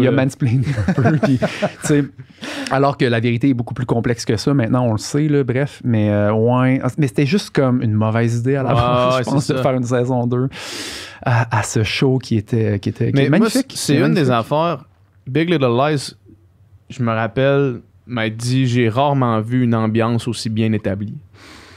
Genre, c'est ça qui m'a fait capoter. Je repense à cette série-là, j'ai des images claires qui me reviennent, d'une ambiance, là, tu sais. Puis, tu sais, puis si on veut revenir à ce dont on a parlé un peu plus tôt, tu sais, les chansons dans cette série-là, c'est devenu des totems, là. On peut plus écouter, là, le code, la tune de Michael Kiwanuka, là, je veux dire, t'as l'image du générique d'intro sur cette chanson-là, c'est impossible. Pour moi, c'est du même niveau que, tu sais, Girl, Don't Be a Woman, You'll Be a Woman Soon, ou Missy Lou, tu penses à Pulp Fiction, ou, tu sais, je veux dire, c'est vraiment une symbiose totale qui fait que peu importe c'était quoi la vocation de la chanson, tout ce qui est arrivé à la chanson avant Big Little Lies, on dirait, est effacé. Puis ça devient, on dirait, la chanson originale du show. Là. C'est fou. Là. Je parle d'alchimie, là, c'est mon terme un peu, on dirait, là, mais elle est totale là, ici. Là. Puis l'album Big Little Lies, c'est un album qui s'écoute vraiment bien. Là, c'est vraiment une bonne trame sonore. C'est dans le choix de chansons.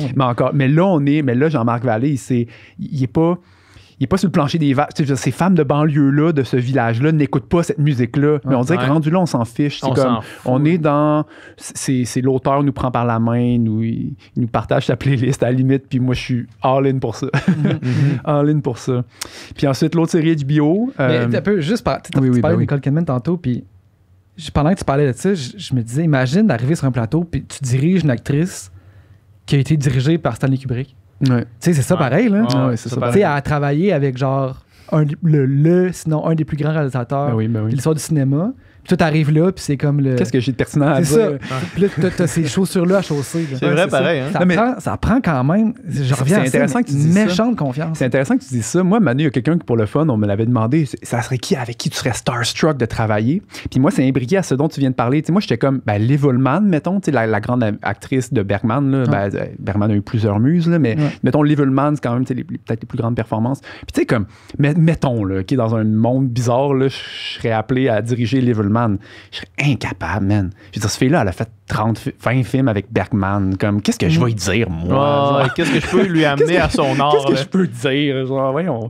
Fait que, tu sais, en ce sens, c'est vrai, tu sais, je pense des gens comme ça, où il y a tellement des acteurs comme ça, tu sais, ou des Juliette Binoche, tout ça, ils ont travaillé avec tous les plus grands cinéastes européens. Tilda Swinton, là, en ce moment, elle les collectionne comme des Pokémon, les cinéastes, là, Art House, c'est incroyable. Gotta catch them all. Non, mais tu sais, c'est quasiment, là, ou Catherine Deneuve, elle les a toutes vues. Tu sais, t'arrives, toi, là. Okay? Mais souvent, les bons acteurs qui durent dans la durée, qui sont là dans la durée, vont le dire, ils aiment ça être dirigés.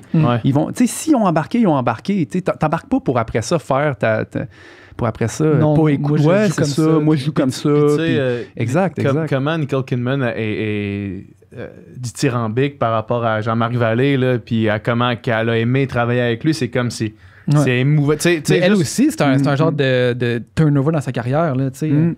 Même si elle avait une petite carrière, c'est quand même un rôle que, tu sais, là, ça faisait quand même un petit bout de temps que, je sais pas, là, on la voyait moins ou qu'elle faisait plus un type de... ou qu'elle avait pas montré, qu'elle avait pas flexé comme ça. Là, elle flex pour de vrai. Puis ouais. tu parlais des scènes qui filmaient Nicole Kidman, puis les scènes avec son mari, d'espèces de violence qui se transforment en sexualité, puis il en parlait Jean-Marc Vallée sur le plateau, tout le monde en parle, là, mais sur le plateau, pendant que ça se tourne, ces affaires-là, là, ça doit être là, la chose la plus drainante au monde entier, là. Ça doit être terrible, man, des scènes de même, là, à filmer. Là. Ben, tu sais, oui, parce que tu vas... un bon acteur, ben, ça creuse. Ça creuse dans des vraies émotions quand même. Tu sais, oui, on fait un script, mais un scénario, mais oui. Puis les faire, tu sais, c'est comme... man, ça doit être incroyable. Mais je pense que, tu sais, c'est ça. Les Reese Witherspoon, les Nicole Kidman, quand ils écrivent... Tu sais, ils ont ce show-là entre les mains, là, ce scénario-là entre les mains. Ils vont chercher un cinéaste qui savent qu'il peut aller intense, qui peut les pousser. C'est parce que ça leur tente. Ben oui, c'est ça, exact. C'est des beaux défis d'acteurs, tu sais. Fait que, je veux dire, tu le sais que c'est ça, effectivement. Tu fais pas 15 takes puis tu fais pas exprès, tu sais, comment dire, faut que tu saches ce que tu fais pour bien le faire, pour pas le faire refaire à outrance puis perdre la confiance de l'acteur. Ben, tu sais, analogie sportive, hein. Tu sais, mettons que je te demande de faire un 100 mètres à vitesse maximale, là. Puis après ça, 2 minutes plus tard, finalement, faisons un autre. Il va-tu être plus vite ton deuxième? Comme tu m'as fait pendant le tournage de Nadia Butterfly, mon tabarnak. Ouais, un peu peut-être. Exactement ce que tu dis. C'est ce que tu m'as fait faire. Là. Ouais, mais le focus c'était sur quelqu'un qui était capable de le faire. Ouais, je comprends. Je te taquine. Mais l'analogie perdure, c'est-à-dire quand tu demandes réellement une performance à 100%, le mot performance, il est bien choisi. En fait, c'est un athlète de l'émotion. D'une certaine façon. Là, on est en performance. Fait que, tu sais, faut absolument que tu leur permettes de briller, puis tu les brûles pas à outrance non plus. C'est des humains, puis c'est bref. Mais tu sais, pour moi, c'est ça, ça revient au respect, ça revient. Puis c'est peut-être qu'à Hollywood, il y a beaucoup, ou aux États, il y a peut-être beaucoup de cinéastes un peu dick, tu sais. Fait que comme quand tu arrives avec une attitude de collaboration qui est très positive, je pense, comme je le disais tantôt, je pense que tu es déjà dans le bon, dans le haut du pavé, en fait. Son dernière œuvre? Ouais, Sharp Object, je suis un peu plus partagé. Là où il réussit énormément, c'est, disons, la petite paranoïa de banlieue, là. Tu sais, genre, c'est pour moi, c'est une hyper bonne utilisation des racks foyers qu'on appelle, tu sais, genre... quand le foyer, par exemple, passe sur la personne en avant, puis passe à la personne en arrière. Tu sais, dans Sharp Objects, il y a tout le temps la personne qui regarde ou qui écoute, tu sais, un peu en background, puis tu sais, qui sait quoi, là. Tu sais, il y a quelque chose de très méthodique. Voyeurisme de petits villages. Exactement, mais qui... il y a une grande maîtrise de son langage, là, je trouve, pour nous le faire vivre. C'est très anxiogène, tu sais, t'as cette journaliste-là qui arrive de la ville, qui revient dans son petit village pour couvrir des meurtres. Il y a un meurtre qui arrive... le jour qu'elle arrive quasiment. Bon, bref, on la sent, cette angoisse-là. Puis moi, ce que j'ai aimé, c'est qu'il y a un côté très méthodique à cette espèce d'enquête-là. C'est peut-être sa plus grande qualité puis son plus grand défaut, en ce sens que ça avance à un rythme crédible, mais ce faisant, on dirait que parfois ça tourne peut-être un petit peu en rond. Je sens, puis je pense que c'est c'est quand même plus long que Big Little Lies. Je m'en suis rendu compte seulement après. Les épisodes sont plus longs. Je pense que c'est une bonne heure là, de plus. Puis peut-être ça paraît, c'est con là, mais peut-être que cette heure-là était trop. Il y a peut-être 1 ou 2 épisodes de trop. Bon bref. Amy Adams, des fois il faut qu'on croit qu'elle a de l'air hangover, mais tu sais. On n'y croit pas tant parce qu'Amy Adams, c'est trop Amy Adams. Au risque de faire un commentaire qui sonne un peu mononcle. Mais tu sais, comme je veux dire, c'est ça, tu sais, elle a comme ses cheveux comme parfaitement ondulés. Puis là, t'es comme, c'est ça, tu look like shit, là. C'est ça qu'il faut que je croie que t'as l'air de ça. Bref. Donc, il y a des petites affaires comme ça à droite à gauche. J'ai pas cru totalement la finale et tout. Bon, bref.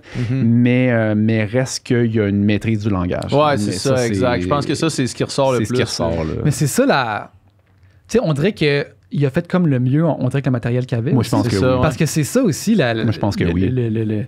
La difficulté de travailler avec du matériel qui n'est pas ce que tu as écrit. C'est que là, tu arrives avec ça, puis c'est comme, OK, il faut que je rende ça, il faut que je rende le meilleur de ça. Ouais. Sauf que j'ai l'impression qu'à la base, il y a de quoi dans le scénario, il y a de quoi dans cette histoire-là qui est pas assez engageante ou qui manque il manque un fil conducteur, je sais pas c'est quoi, mais... Il manque d'âme, on dirait, dans cette série-là. Puis tu sais, mais en même temps, ce que j'ai aimé, c'est une série qui travestit beaucoup les clichés hommes-femmes, mais dans les films, des trucs d'enquête, tu sais, déjà Amy Adams, tu sais, on dirait que j'avais des images de films noirs, tu sais, de l'enquêteur qui est alcoolo, qui se pointe, puis qui fait son, tu sais, mais là, c'est déjà de féminiser le protagoniste, mais même, bon, on n'en révélera pas trop, mais même ensuite, dans qu'est-ce qui découle, là, au niveau de, tu sais, des hommes, des femmes, il y a vraiment quelque chose d'intéressant, je trouve, dans le dégenrage, puis qui n'est pas non plus tendancieux. C'est pas comme un dégenrage, genre... que tu sens que c'est... Ouais, c'est ça, que ça... On a coché la case. Que ça coche toutes les bonnes cases là, pour être dans l'air du temps. Non, moi, j'ai bien aimé. Il y a quelque chose, c'est ça, le côté méthodique, là, quelque chose d'un peu classique Hollywood, là, dans cette espèce d'enquête-là. Ça, j'ai bien aimé, vraiment. Mais on dirait que ça nous fait donc saliver pour tous ces projets qui ne seront pas. Bon, on sait qu'il y avait un projet avec John et Yoko Ono, entre autres. Bon, puis le biopic, comme je disais, avec Amy Adams sur Janis Joplin. Encore une fois, dans un univers parallèle où cette œuvre-là existe, moi, je la veux, cette œuvre-là. Tout à fait. Mais c'est comme, justement, ça, ces deux projets, tu sais, parce que, on parle de la musique dans ses œuvres, dans toutes ses œuvres, tu sais, puis c'est clairement un mélomane qui intègre la musique dans ses films de manière omniprésente, mais qui n'a pas fait un film sur la musique. Oui, c'est vrai. Mais là, tu sais, avec justement ces deux projets-là, puis je pense que le prochain... C'est une adéquation parfaite, on dirait. Je pense que le prochain, c'était vraiment celui sur John puis Yoko, puis justement, dans le même podcast que j'écoutais, il en parlait beaucoup, là, tu sais, où il était rendu dans le processus, puis les recherches qu'il avait faites. Il dit, là, je dois être dans le top 10 des experts dans le monde sur la relation de John et Yoko. Là, vraiment genre un musicologue, vraiment un historien de cette période-là, là, de 66 à 80. Il dit, j'ai tout vu les entrevues, j'ai tout lu les livres là-dessus, j'ai tout, fait qu'il était vraiment rendu prêt, on dirait, à l'attaquer. Là, c'est dommage qu'on le verra pas. Puis il dit qu'il avait tout sélectionné les tunes charnière dans lequel, mettons, John ou Yoko, tu sais, parlaient de leur relation, puis de leur amour, puis tout ça, puis ça aurait été comme le fil conducteur. On verra jamais ce film-là, ce qui est vraiment dommage. Non, puis tu sais, puis pour backtrack, pour faire un petit flashback justement, parce que c'est pas linéaire les films de Jean-Marc, donc notre conversation ne doit pas trop l'être. Mais tu sais, moi j'ai donc appris son décès, je pense que c'était le matin du 27, mais c'est le soir du 26 décembre que ça a été public. Moi, je t'ai déconnecté ce soir-là, mais le lendemain matin, moi évidemment, c'est... Ce n'est que ça que tu vois. Ben oui, évidemment. Puis sur moi, évidemment, j'ai ma bulle, mon algorithme est très cinéma, donc... Mais même pour les gens qui ont un algorithme pas cinéma, moi, absolument. Absolument. Puis moi, tout de suite, avant même que, bon, là, maintenant, il y a beaucoup de monde qui ont fait du millage intellectuel sur ça, tu sais, mais moi, je suis comme, c'est Noël. Puis Noël, je veux dire, il y a tout de suite la ligne de Crazy qui m'est venue en tête. Moi, c'est vraiment... Puis là, on se parle, on est en début d'année, on sort de Noël. C'est comme, il y a encore... Pour moi, c'est encore un peu surréaliste, on dirait. Tu sais, on en a parlé abondamment. Il y a les éloges se multiplient. Là, on vient de parler pendant X nombre de temps de son œuvre. Donc, clairement, ça pullule, ça se multiplie, mais on dirait qu'il y a encore quelque chose d'un peu fuzzy, genre. On dirait, mais non, il est encore là. Non, mais c'est ça, on y croit comme pas trop, là. On dirait qu'on sort d'un mauvais rêve. C'est très curieux, puis c'est ça. J'ai comme instantanément eu la réplique de Crazy, là, d'aussi loin que je me rappelle. J'ai toujours détesté Noël. Ça, c'est, on dirait, mon Dieu, c'est la tragique ironie. Elle est pesante, là. Fait que, c'est une tristesse, man. C'est vraiment... il n'y a pas de mots pour des... Mais tu sais, si confort il y a dans l'absurde d'idée de cette tristesse-là, c'est que les œuvres d'art durent. Exactement. C'est que l'immortalité, elle passe d'une certaine façon comme ça. Littéralement, la mort de l'auteur. Là. Mais tu sais, Crazy, je pense que ça va toujours rester un des films marquants du cinéma québécois forever, là, tu sais, puis... Absolument, puis le reste de son œuvre aussi, mais tu sais, ce qu'il a fait avec HBO, avec Big Little Lies, moi, je pense qu'il y a un peu aussi un avant et un après, tu sais, non, il a vraiment laissé sa marque, sans faire de mauvais jeu de mots, puis, mais c'est ça, c'est ce ticket-là vers l'immortalité, hein, si je peux me permettre la métaphysique, c'est des œuvres d'art valables, vraies, qui résonnent, qui parlent, qui émeuvent, qui inspirent. Puis ça reste. Là. C'est quoi la chose principale que tu gardes avec toi de Jean-Marc Vallée pour la suite des choses, pour ton travail de réalisateur, pour ton... Moi, c'est une ambition, mais une ambition qui se travestit jamais, qui est toujours personnelle. Comme je disais, moi, je trouve ça beau que ce soit quelqu'un qui ait réussi à donc s'attirer c'est ça, tous ces éloges-là, peu importe. Moi, je ne sais pas qu'on court après ça, mais en restant quand même assez lui-même. Puis comme je disais, c'est peut-être cette espèce de début de carrière en semi-faux départ, là, dont on parle pas trop, ces espèces de peut-être ces films américains-là, un peu anonymes, un peu genre je fais ce qu'on me demande, puis j'essaie d'avoir l'air d'un singe savant, puis ensuite, non, écoute, là, peut-être que je me suis un petit peu égaré en faisant ça, puis ensuite, il y a eu plus d'égarement, tu sais. Puis s'il y en a eu un, ben, c'était un peu contre son gré, peut-être. On parlait du montage de Queen Victoria ou peu importe, de Young Victoria. Mais moi, c'est d'avoir réussi à être autant...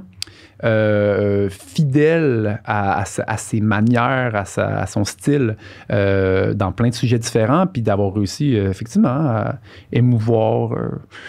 Écoute, je patine peut-être un peu, mais non, c'est d'être réussir à être un artiste singulier dans une machine un peu. Ça, c'est, mon Dieu, ils sont rares. Ils sont rares, hein? Puis c'est pas juste parce que c'est un Québécois. Là. Je dirais ça, je serais un podcast plus peut-être niché sur le cinéma, qu'on parlerait d'un cinéaste comme lui. Mais s'il était hongrois, je pourrais dire la même chose. Là.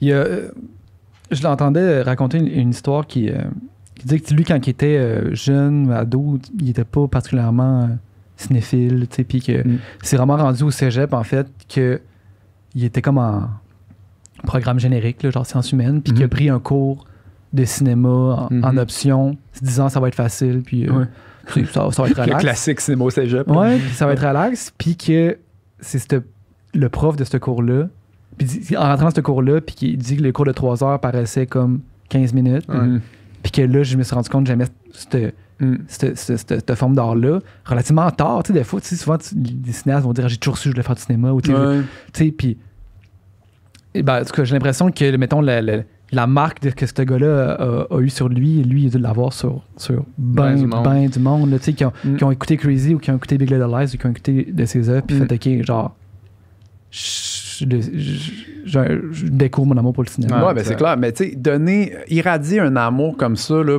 parce que tu sais, je trouve qu'il y a trop de médias mainstream qui incitent les gens à ne pas être curieux. Ça, je trouve que c'est d'une énormité. C'est tragique. Tu sais, quand tu fais des articles sur genre tel film, mais allez pas le voir, là, c'est trop weird, ou c'est trop ci, ou c'est pas assez ça, ou c'est. Tu sais, moi, je suis comme, man, genre, invitons donc la curiosité, puis donnons la piqûre, c'est ça qui est beau, tu sais. Je sais que lui, il le faisait beaucoup, moi, à mon échelle, tu sais, quand on me demande des fois d'aller parler dans des écoles, de voir des étudiants, je le fais tout le temps parce que je sais à quel point ça a été important pour moi. C'est ça qui a fait en sorte que, ben moi aussi, hein, j'allais pas nécessairement être cinéaste à 15-16 ans, mais c'est rendu cégep, université, quand j'ai eu ces rencontres-là, ces électrochocs-là, c'est là que ça m'a vraiment conforté, puis de me dire, OK, non, j'y vais all-in là-dedans. Bref. Puis c'est donner cette piqûre-là, là, ça vaut quelque chose. Puis il était vraiment instrumental là, parmi les cinéastes québécois là, qui faisaient ça. Donc voilà, écoute. On le regrette, c'est triste. Ouais, mais pour avant de terminer le podcast, Pascal, on a le chef des listes devant nous autres. Puis là, on est en début d'année. Ah ouais. C'est quoi ton top 5 des films de 2021? Parce que je sais, là, je te demande un top 5 pour les gens qui nous écoutent. Là, vous allez dire, ben là, tu demandes un top 5, mais si tu le demandes de spot, c'est que Pascal, il y a des listes pour littéralement il connaît tout. par cœur son top 5. Je sais qu'en ce moment, il connaît son top 5 de 5, 4, 3, 2, 1 par cœur pour l'année 2021. Ouais, écoute. Puis on pourra même mettre, tu as sûrement un lien là, vers une liste. Mon Letterboxd. On mettra ça dans la description là, sur YouTube, le lien vers ton... C'est ton top 20. Top. Là, moi, je suis pas sur Instagram, mais je suis sur Letterboxd. Voici autopromo. Non. Mais, écoute, 5 films. Non, mais je pourrais peut-être... je vais skipper, mais vraiment plus obscurs qui sont genre pas disponibles nulle part parce que je les ai vus en festival. Parce que, tu sais, je vais faire un petit flex. Là. Non, mais tu sais, il y en a que j'ai vus à Cannes puis qui sont pas encore distribués. Tu sais, dis de même, ça se plug dans une conversation. Mais je vais commencer avec un pic mainstream. Moi, c'est mon film, mon gros... mon pic mainstream de streaming américain, mettons, j'ai adoré Pig de Michael Sarnowski. Avec du Nicolas Cage, je sais à quel point PF incroyable. C'est vraiment superbe. Un fan de Nicolas Cage. Mais un film... T'aimerais vraiment ça. Un film d'atmosphère. C'est un film de mood, d'atmosphère. C'est comme si Nicolas Cage, on dirait qu'il a pété des coches dans les 10 dernières années au cinéma, puis là, il y a comme quelqu'un qui s'est dit non, on va prendre Nicolas Cage, mais on va le faire quelque chose d'autre. Puis, non, mais Epic, c'est vraiment super. Ça, c'est mon penchant mainstream sur les plateformes de streaming. Mon mainstream cinéma, là, c'est The Last Duel de Ridley Scott. Papy Ridley, 83 ans, scénario Ben Affleck, Matt Damon. Là, est-ce que c'est vrai qu'il veut faire un Gladiator 2? J'en ai même pas entendu parler. Fait que ça doit pas être vrai. Non, ben... je sais pas quelles sont tes sources. OK, continuons. Non, mais The Last Duel, c'est vraiment super. Mais mettons mon top 4, sinon, encore américain, Red Rocket de Sean Baker. Sean Baker, pour ceux qui sauraient, il a fait un film qui s'appelle Tangerine, qui est magnifique, mais il a fait aussi The Florida Project, qui est un immense film américain dans les dernières années. Son nouveau film, c'est sur un porn star qui revient, il est fauché, il arrive de LA, il retourne dans son patelin, puis là, il veut se refaire, tu sais, mais comme, tu suis un personnage, un peu comme si vous avez aimé Uncut Gems, tu sais, c'est le genre de personnage ultra cringe qui butine de mauvaises décisions en mauvaises décisions, puis que, tu sais, c'est pas politically correct, là, c'est vraiment wrong, là, comme tout c'est ça, bref. Red Rocket, c'est une astuce de montagne russe. Numéro 3, je mettrais Annette de Léo Carax. On adore ou on déteste, hein, je pense. Moi, j'ai adoré. Moi, j'adore. C'est ça. C'était le film d'ouverture de Cannes cette année, puis je pense que c'est un statement parce que c'est un électrochoc. C'est comme un éloge au cinéma. Tu sais, dès que le cinéma parle, il y a de la musique. Tu sais, dès que ça a pu parler, ça a pu chanter, le cinéma. Puis on dirait que on sort de la pandémie. Ben là, on sort plus de la pandémie, là, merci Omicron. Là. Mais mettons, à l'été, l'année passée, on pensait qu'on s'en sortait. Puis je pense que c'était le parfait message. Genre, le cinéma vive le cinéma. Annette. C'est le genre de film qui utilise tous les codes de la comédie musicale, mais en les twistant et en les rendant weird. Là. C'est comme si tu prenais... Tu sais, cette année aussi, il y a West Side Story qui est sorti. C'est comme si tu prenais ça puis tu le mettais dans un filtre, le filtre tu le mets dans la disto, dans le fond. Tu mets dans la disto. Tu le plugues dans une pédale de disto. Là. C'est vrai. Mais non, mais Annette, tu sais, qu'on aime ou qu'on déteste, si on aime le cinéma, il est à voir. C'est vraiment une claque. Puis mes deux premiers, c'est le même cinéaste. C'est un peu niché, mais il s'appelle Ryosuke Hamaguchi. Donc déjà, il a fait 2 longs métrages courts-métrages. Un qui a été primé à Berlin, un qui a été primé, encore une fois, à Cannes. C'est gagné le prix du scénario. Mon film de l'année, ça s'appelle Drive My Car. Sur un metteur en scène de théâtre qui a perdu sa femme, puis là ensuite il peut pas conduire de sa voiture à cause des assurances, il a une chauffeuse. Peu importe quel synopsis je vais en faire, ça sera vraiment, vraiment moins bon que le film.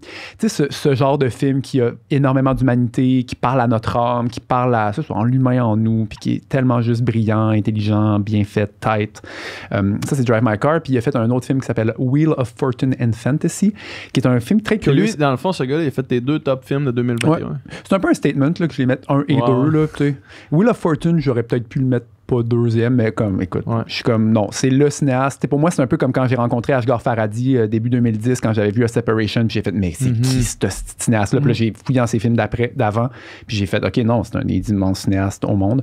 Pour moi, Ryosuke Hamaguchi, ça a été une de mes rencontres cinéma là, marquantes. Puis c'est beau, on dirait, j'en ai quand même vu en crise des films. Puis c'est beau quand justement je découvre un auteur que je suis comme, my God, je savais pas qu'il existait ce japonais-là qui parle à mon âme là, directement, tu sais. C'est incroyable. Mais Drive My Car, là, pour moi, c'est le film de l'année. Puis la dernière fois qu'on s'est parlé, quand t'es venu pour parler de Nadia Butterfly, t'avais un projet sur le grill, mais ton projet a changé. Ouais. Fait que là, tu travailles sur quoi en ce moment? Ouais, c'est ça. Ben oui, puis là, en plus, c'est très concret parce qu'on a une belle nouvelle en fin d'année 2021. Avant le décès de Jean-Marc. On a une belle nouvelle, c'est qu'en fait, on a le feu vert de la SODEC donc pour la production de mon prochain long-métrage de fiction. Ça s'appelle Les Chambres Rouges. Oui, c'est ça, c'est une balle courbe parce que j'ai passé 2020 à co-scénariser un film sur les filles du roi. Un film d'époque, j'en avais même parlé à ce micro-ci, un petit peu, là. Et puis finalement, les aléas du financement, puis c'est un film qui peut pas se tourner COVID déjà. C'est un film de gens en sardine dans un bateau avec la maladie et tout, donc impossible avec les mesures en place. Mais ça, c'est pas la vraie raison. La vraie raison, c'est que c'était trop ambitieux. C'est un film qu'on peut pas faire à moitié. C'est-à-dire, il y a comme une genre de ligne imaginaire en dessous de laquelle, bon, évidemment, on parle d'argent, mais en dessous de laquelle on peut juste pas le faire à la hauteur de nos ambitions. Puis déjà, des films sur les filles du roi, il y en a comme pas vraiment eu. Fait qu'il faut que ça soit bien fait. Puis on veut pas... on peut pas le faire artisanal. Il faut comme y aller. Là. Et voilà. C'est peut-être ton Crazy, là, le film qui est en gestation longtemps, mais quand il va sortir, ça va être... Ben écoute, puis on a travaillé super fort le scénario. On veut faire une coproduction peut-être avec l'Europe, avoir des acteurs et de France et du Québec. Bon, bref. Fait que ça s'enligne pour être un gros projet, mais il est sur la glace active parce que, c'est-à-dire la production continue à faire ce qu'elle a à faire pour que ça se fasse. Mais on s'est dit, regarde, tu sais quoi, on va faire un film qui peut se faire dans le contexte québécois relativement rapidement. Et fort heureusement, j'avais une autre idée qui est venue d'une amie à ma copine qui a été jurée au procès Magnota. Très glauque. Mais puis qui voyait à tous les jours les deux mêmes filles qui venaient assister au procès puis qui ont comme su, ben non, ben eux, ce sont des fans, en fait. Ce sont des femmes qui sont obsédées par Magnota, qui sont amoureuses ou, bon... Et puis là, donc, le phénomène des groupies de tueurs, là, on dirait, m'a comme vraiment fasciné. J'ai fait beaucoup de recherches là-dessus. C'est un phénomène qui date pas d'hier, mais qui est exacerbé par les médias sociaux, bien évidemment. Et, tu sais, je veux dire, n'importe quel tueur va avoir ses fanpages, là. Puis, tu sais, même pas underground, là. Il y a je veux dire, le tueur, là, qui a tué 77 personnes, là, sur l'île, là, en Norvège, là, il y a comme des dizaines et des dizaines de pages sur Facebook, là, de gens qui l'aiment, là, ou autres, là. Tu sais, c'est fou, là. Charles Manson recevait 20 000 lettres par année en prison. Terrible, hein? Des demandes de mariage à tous les jours. Fait que c'est capoté. La réflexion, bon, je veux pas épiloguer, mais la réflexion, c'est que plus le tueur est médiatisé, c'est une courbe directement proportionnelle. C'est-à-dire, plus le tueur est traité en rockstar, plus il y a des fans. C'est littéralement ça. Puis pourquoi les femmes tueuses en série ont peut-être pas autant d'admirateurs, c'est parce que le traitement médiatique, il y a un double standard. Les femmes tueuses, déjà, il y en a moins, mais lorsqu'elles sont là, ce sont les castratrices par excellence, les mentes religieuses. Tu t'approches pas de ça avec un bâton, mais les tueurs, il y a un petit côté vampire séduisant, il est jamais bien loin, là, tu sais. Combien plus de séries sur Ted Bundy puis sur ces tueurs-là là, qui avaient un certain charme. C'est ça qu'on dit, il était tellement charismatique. Ben, genre, là, tu sais. des fameux pervers narcissiques, psychopathes. Là. Bref, et donc, moi, je réfléchis énormément au rôle des médias. Puis essentiellement, bref, c'est un suspense judiciaire parce que c'est un courtroom. Là. C'est un film qui se passe pendant le procès d'un tueur fictif qui faisait des red rooms sur le dark web. Donc, des vidéos de snuff, mais live avec des gens qui typent là, en crypto. Et encore une fois, c'est de la recherche très glauque qui m'a amené à tout ça. Mais là, il s'est fait pogner. Là, il est jugé, puis on suit finalement ce procès-là et les dénouements du procès, mais du point de vue d'une femme qui est obsédée par lui. Grosso modo. Les chambres rouges. Ouais, c'est vrai. On commence à voir, je fais une parenthèse sur le sujet, là, on commence à avoir un switch pareil de la manière qu'on traite ces affaires-là. Je sais pas si on parle de moins en moins. On parle de moins en moins. On nomme pas les on nomme de moins en moins les tueurs. Là, parce que c'est sûr que quelqu'un qui est, mettons, obsédé par rechercher devenir une espèce d'icône, ça peut être une manière vraiment facile de le devenir. Ouais. Magnotta était le paroxysme. Je veux dire, c'était, si on a le psychanalysé lui, c'était cette espèce de quête maladive-là d'attention puis de devenir célèbre, tu sais. Puis bon, il a réussi d'une certaine façon, tu sais. Puis en même temps, je veux dire, c'est pas tout le monde qui peut nommer Jun Lin, là. C'est pas tout le monde qui sait la victime de Magnotta. Mais alors que lui, c'est la vedette planétaire. Bon, vedette, c'est un drôle de mot, mais quand même, c'est ce que c'est, tu sais. C'est comme ça que les médias l'ont traité. Mais en même temps, la popularité des podcasts True Crime et compagnie, ça n'a jamais été aussi big. Fait que c'est énorme. Définitivement une fascination pour ce monde-là. Oui, et donc, moi, je rends un petit peu le spectateur complice de cette fascination-là parce que, tu sais, si nous, en tant que spectateurs du film que j'aimerais faire, que je veux faire, on est un peu, justement, obnubilé par le tueur en question, tout à coup, on rentre dans la tête du personnage qui est obnubilé par lui, tu sais, puis justement, pour moi, ce qui conforte mon idée, c'est effectivement que la popularité du true crime n'a jamais été aussi élevée, puis à quel point, comme je te dis, c'est des vaches à lait, là, les Ted Bundy, puis les Richard Ramirez, puis c'était Jeffrey Dahmer, puis nommons-les, là, c'est Charles Manson, il pourrait sortir une affaire Netflix demain que ce serait des millions de gens qui le regarderaient. Peut-être même qu'il y en a un qui se fait en ce moment. C'est ça. Et donc, moi, je trouvais ça... Puis moi, en fait, toutes les idées de mes films, je peux peut-être clore un peu là-dessus, d'une certaine façon, mais tu sais, ça me vient tout le temps de... Comme je l'ai dit, j'écoute beaucoup de films, donc regardant beaucoup de films, à un moment donné, t'as comme, il y a ça qui se fait énormément, puis il y a ce genre de films-là étranges que tu vois dans ta tête, mais que tu vois pas vraiment, qui sont pas faits finalement. Puis ça, pour moi, c'est la plus belle porte d'entrée de création, parce que je me dis, si j'aimerais voir un film qui n'existe pas encore, ou un point de vue, ou un traitement esthétique, ou peu importe, si ça n'a pas été vraiment fait... alors go, tu sais, moi on dirait que ça me légitimise au lieu de suivre une tendance puis d'arriver à la traîne, parce que c'est long faire un film. Si tu veux faire un Hereditary aujourd'hui puis que ton film sort en 2023, t'es late at the party en tabarnak. Fait que faut pas, moi je pense qu'il faut pas penser comme ça, faut plus penser à c'est quoi le désir. Nadia Butterfly, c'était que ça. C'était comme la natation, c'est représenté comme de la merde. Les athlètes ont jamais de l'air d'athlète. La psychologie de l'athlète puis le triomphe dans les films est un mensonge. Il faut parler du revers de tout ça. Finalement, l'inspiration vient de ce que je vois pas. Puis ça, c'est un peu un anti-film true crime, parce qu'il prend un parti pris complètement autre, puis il renverse plusieurs codes. Puis... Très cool. Il y a des parallèles à faire entre ton cinéma et le cinéma de Jean-Marc Vallée quand on pense à ça. L'utilisation de la musique vraiment ultra présente, puis que ça soit aussi présent dans la vie des personnages. Tu fais ça dans tes films. Puis... des personnages féminins forts. Tu sais, presque tous tes films, tes courts-métrages, c'est des personnages féminins. Des femmes. Puis, tu sais, mettons, quand on regarde la filmographie de Jean-Marc Vallée, la majorité des films, au final, tu sais, surtout vers la fin, tu sais, de Wild jusqu'à Sharp Objects, beaucoup de personnages féminins forts. Cool. Là où j'ai vraiment pas le même cerveau, c'est pas mieux ou c'est pas pire, là, c'est juste on est complètement différents, c'est que lui, il fragmente ses récits d'une façon super intéressante, alors que moi, j'aime beaucoup plus, moi je suis de l'école un peu, moi j'adore John Cassavetes, ou je peux nommer plein de cinéastes, puis si vous regardez les films de Hamaguchi, vous allez voir, là, c'est justement des longues scènes, mais tu sais, qui prennent le temps, puis t'as vraiment, t'oublies le temps, on dirait, t'oublies le cinéma, moi j'aime ça, puis Jean-Marc Vallée, il fait jamais oublier le cinéma, parce que son montage est très, très expressif. Moi, j'aime bien cette idée d'hypnose par l'image, puis les moments qui s'étirent. Et je dirais la plus grande différence serait là. Mais oui, OK, écoute, on va le prendre. Nadia Butterfly, es-tu disponible quelque part? Oui, il est un peu disponible partout. iTunes, compagnie. Ouais. On invite les gens à aller checker ça. Ben oui. Moi, je voulais voir PH au tout début du film et un genre de tiers. Un rôle, c'est quoi, c'est un troisième rôle, ça? Ou un deuxième rôle? Deuxième, même. On a peut-être payé comme un troisième, par exemple. Écoute, on a peut-être triché. C'est ma part pour le budget. Mais bon. Yes, merci beaucoup, Pascal. Ça fait plaisir. Merci beaucoup. Yes. C'était du contenu excellent. C'est tout un podcast qu'on vient d'avoir.